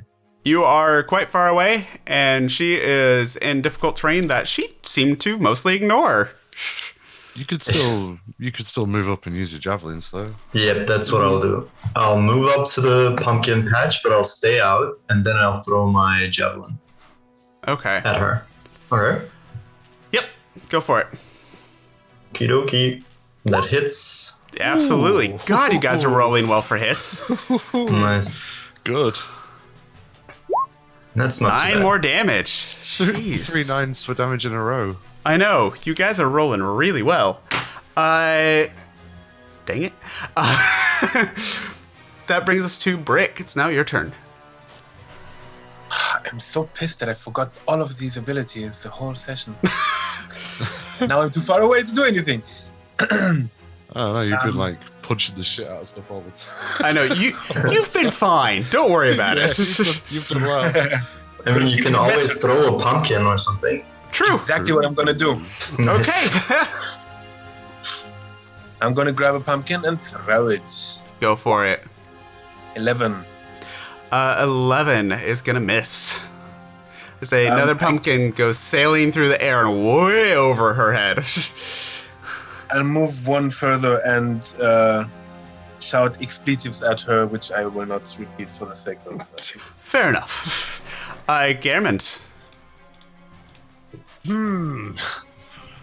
Well, I don't have any ranged attacks. I'm not going to be able to reach her with my bonking stick this round, so I guess what I'm going to do instead is throw a pumpkin at her. We'll try.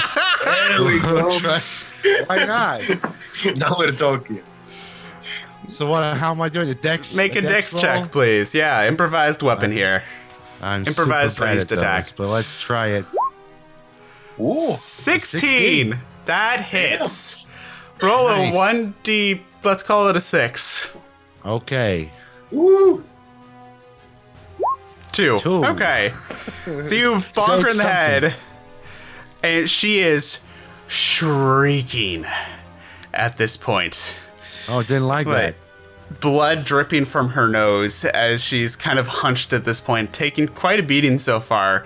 Her long shears shining in the late autumn sunset light. As we go to the professor. I give Girman a Okay. high five. that. So I want to add to her distress by creating a silent image in front of her as she's running away of Okay. her husband while he was alive. Okay. That's what I want to do. I mean, her father. Is it her father? That's not her husband. I I'm think I thought assuming that was- she's the girl. So your turn. It is the adult male from the portrait. Is that what I'm assuming you're Yeah. referring Yes. to? Cool. Yeah, you have that image apparate, and that's actually Scarecrow. So we're going to use that token for that. And, So- and who is it? Is it her father or is it her? You don't know. Okay. We'll see how she I reacts. hope it was a father. So she makes an intelligence check to see if she can see through the illusion. No, she- no way. Yes, she does. and just kind of turns around to look at you. Right. Do you have green eyes too? Are you a liar? Oh my god. And as You it's struck a nerve. now, are you gonna move? I'd say so, because we're about to start giving chase, so I'll just go, like, let's see, I can move 6 squares, right? Yep. Let's do... Also diagonally, right? Correct. 4, 5... I can go here, right? Mm-hmm. Perfect. Okay. What? No. Cool. On her Were turn. you calculating the attack? It's just range finding. It's perfectly normal. Just thing to range do. finding.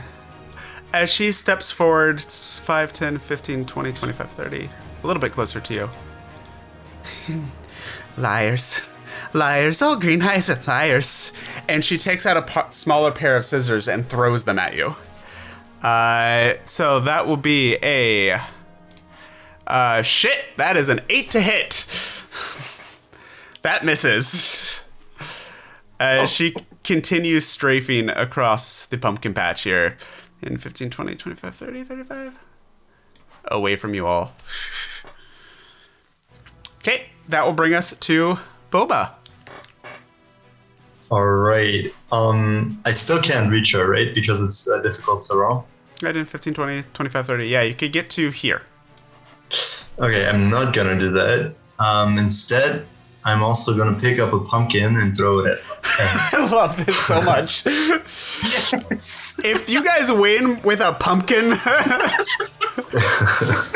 go for it. That's prestige. Challenge Right there. accepted. Go for it. Dex check, please. Do I throw dexterity, right? Yep. Dexterity check. Oh, 5. You pick up a pumpkin and it just slips out of your hand behind you and just smashes on the ground behind you. No. While I'm like holding it over my head. Yep. You're like a throw-in.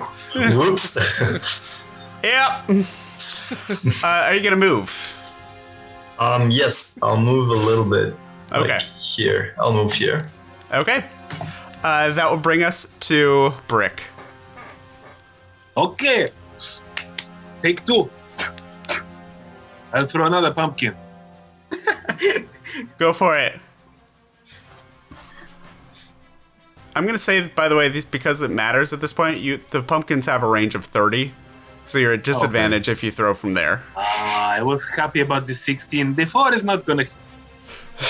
Oh wait, Just- actually I can move further. It's too late. Yeah, you can still move. 1, 2, 3 fields, right? Mm-hmm. Yeah, that's good. Okay. Range of 25, that'll hit. So 16 does hit. So roll a d6 for me, please. 1. Okay. As the back pumpkin clips her on the shoulder. I'll take all your tongues, all your lying tongues. Look at me. I have green eyes. Come at me, bitch. Gladly. And that will bring us to Germund. Still without ranged attacks, but determined to make an impact on this fight. German strides into the pumpkin patch, brandishing in his other hand the mother's eyes that he collected from the table. He's like, hey, look, I guess you got your mother's eyes after all. Or just throw them at her to taunt her. To try and get her to move up to him to attack rather than run away. Make your choice, persuasion or intimidation. We'll go for... Well, I said persuasion then, I guess. Mm-hmm. Doesn't really matter. I've got a +4 to both. 17. 17. Okay. Okay. You throw the eyes at her, and it's Professor's turn. We'll see what she does in a moment. Back in Dork. What you doing? I'm considering my actions here because I do want to set her on flames. Do it. You've got a clear line. Yeah, will- deliberately didn't step in front of you. Right, I will now attempt to scorch her. the dead. Okay, Let's see. so that is a dexterity saving throw, I believe, yes? Yes. That is a 21 for her dexterity saving throw. Oh. What the fuck is this? She's a fast person, if you haven't noticed yet. Can I play the game? Jesus. It still does half damage, so go ahead and roll the damage. Okay. Right. Oh, it's a 10, so it's a 5, right? Yep, That's not bad. but That's not she bad. is... There are scorches up her side, and she is...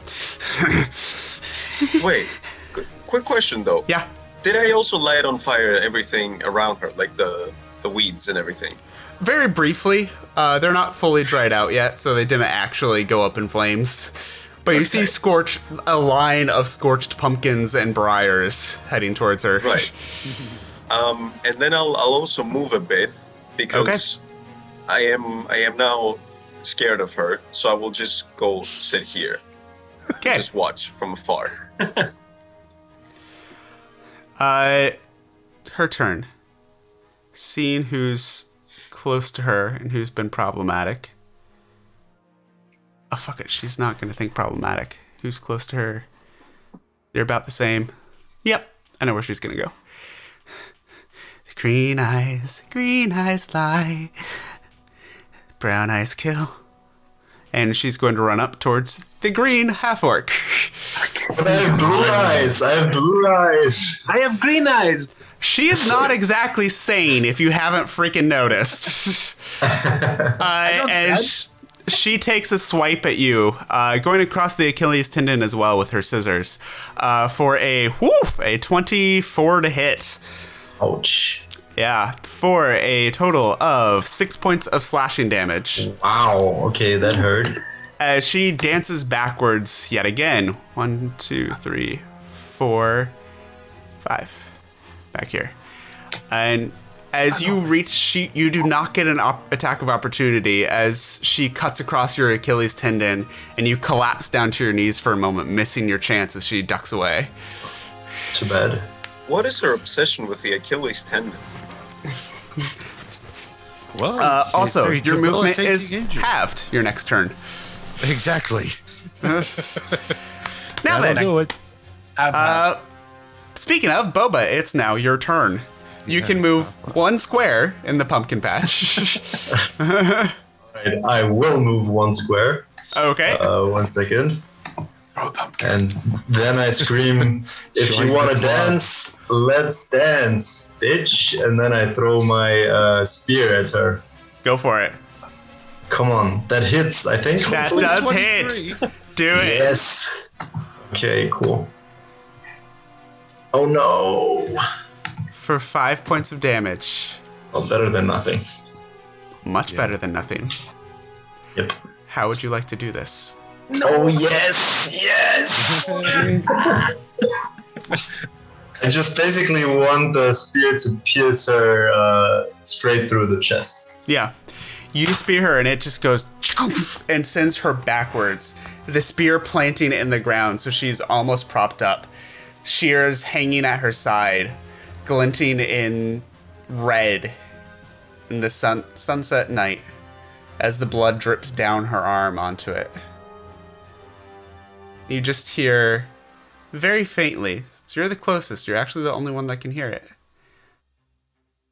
They'll be back tomorrow. And that's all. Hope not. Oh crap. Oh, but that was As an absolutely sick shot. Evelyn, Well Autumn. done. Thanks, mate. Collapses dead. Wow. Like, was she also one of the dead people, or was she alive? I people? think she might have been like some kind of necromancer, but either way, she was just crazy. She's bleeding quite heavily. She was not Yeah. undead. I Oh. think she was a necromancer. She said something about being back tomorrow, though. So Well, why don't we just like cut her into pieces and like burn them? Oh, that's easy, a good idea. easy. No, I'm actually all for that. I'm actually all for that.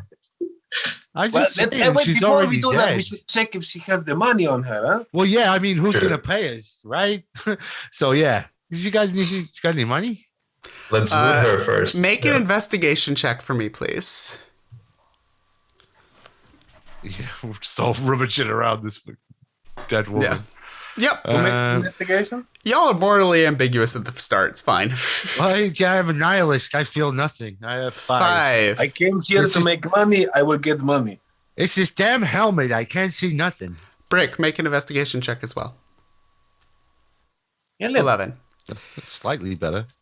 You notice a small pouch of coins that holds a grand total of 25 gold. What a jip. As well as you notice that the shears that she was carrying are actually really, really well made and exceptionally sharp.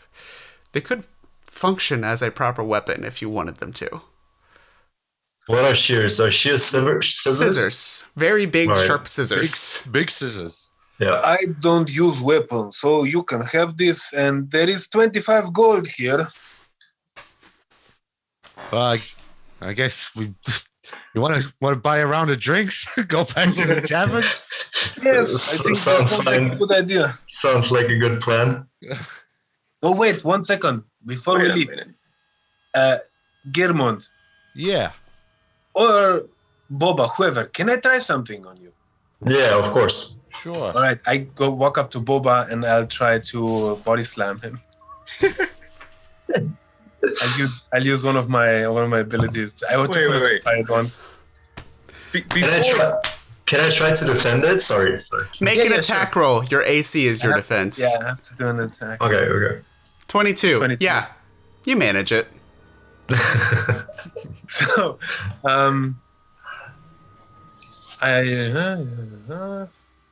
okay, so that shit. How much health do you have? I've got 24. 24. Oh, okay, should be fine. 11 plus. Wait. Plus 1. 12. And. Yeah. Anyways. I body slam you to the ground. Wow, what the heck was that? Why And- were and you doing make that it- stuff in there? Make a constitution save. And an explosion of pumpkin gore as the morally ambiguous party descends into chaos, Play fight. possibly fighting over the measly profit that was there. Can I give him like a We're little going hook? Wow. You're going to die.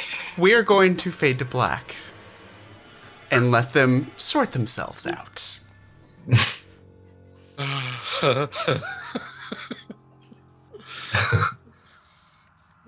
And that is our playthrough of. Wow, that was a way to end it. Eve of Fall. Thank you very much for taking us through that. That was That's beautiful. amazing. Yeah, thanks. Especially thank you to Jesse Jerdock who wrote the darn thing. It is on dmsguild.com. This is really fun for me to run anyways. I hope you guys enjoyed playing it as well. Oh, yeah. It was great fun. That was actually really nice. Even if you want to go through this as a player, these guys very notably skipped several things. So there's certainly more to find on another playthrough of this. I'm sure a more intelligent party might do some more investigation than we did. Yeah, this is What are you saying? this. Big brain. We had This is- smashing to do. There was no time for This is book true. reading. Anywho, so the story of Fall House can be continued at your own table, retold, put your own way at your own table, as all good stories should be able to be done. So go check it out, dmsguild.com, Eve of Fall by Jesse Jerdock. He also did all of the art. The tokens I used for all of the enemies are also included as STL files if you have access to a 3D printer. So if you're playing this at home, you can actually 3D print all of those miniatures, and it's included with the really low cost of this. I think it was like €5-6, something like that. So full adventure, maps, STL files. It's a great deal. It's a great adventure. Seriously, go check it out. In the meantime, Girunduu, do you want to plug what you do real quick? Sure. I'm Girunduu. You can find me on Twitter at Girunduu. That's GIIUNDUU. I'm all over the Majestic Goose Network. So that's majesticgoose.com. Mainly, you can find me on Roll for Weird, where I play Silas Lancaster, the elderly vampire. You can find me on Shitty Cowboys, where I play John Ballard Pendergrass, who's a cowboy. And then, yes, also this month, every Thursday, Storytime with Silas, where Silas Lancaster presents a story from his library of the obscure and the terrible. We'd very much appreciate you subscribing to that throughout October. There will be 3 more episodes to come throughout the rest of the month, and it's a limited time release. Yeah. Majestic Goose does amazing work. Seriously, go check out that network. Thank you. The rest of these chuckleheads, you can find with me on Chronicles of Geistella every other Sunday. So 2 weeks from now will be our next episode. And finally, of course, a special thanks to Dimi for trying out D&D on stream, which is, that's not terrifying at all for anybody. Unlucky sorcerer. Jesus, right? So thank you had all. A good time, man. Yeah, I hope you all did. Thank you all very much. Thank you all for watching. Take care of yourselves, take care of each other, and tell more stories. Good night.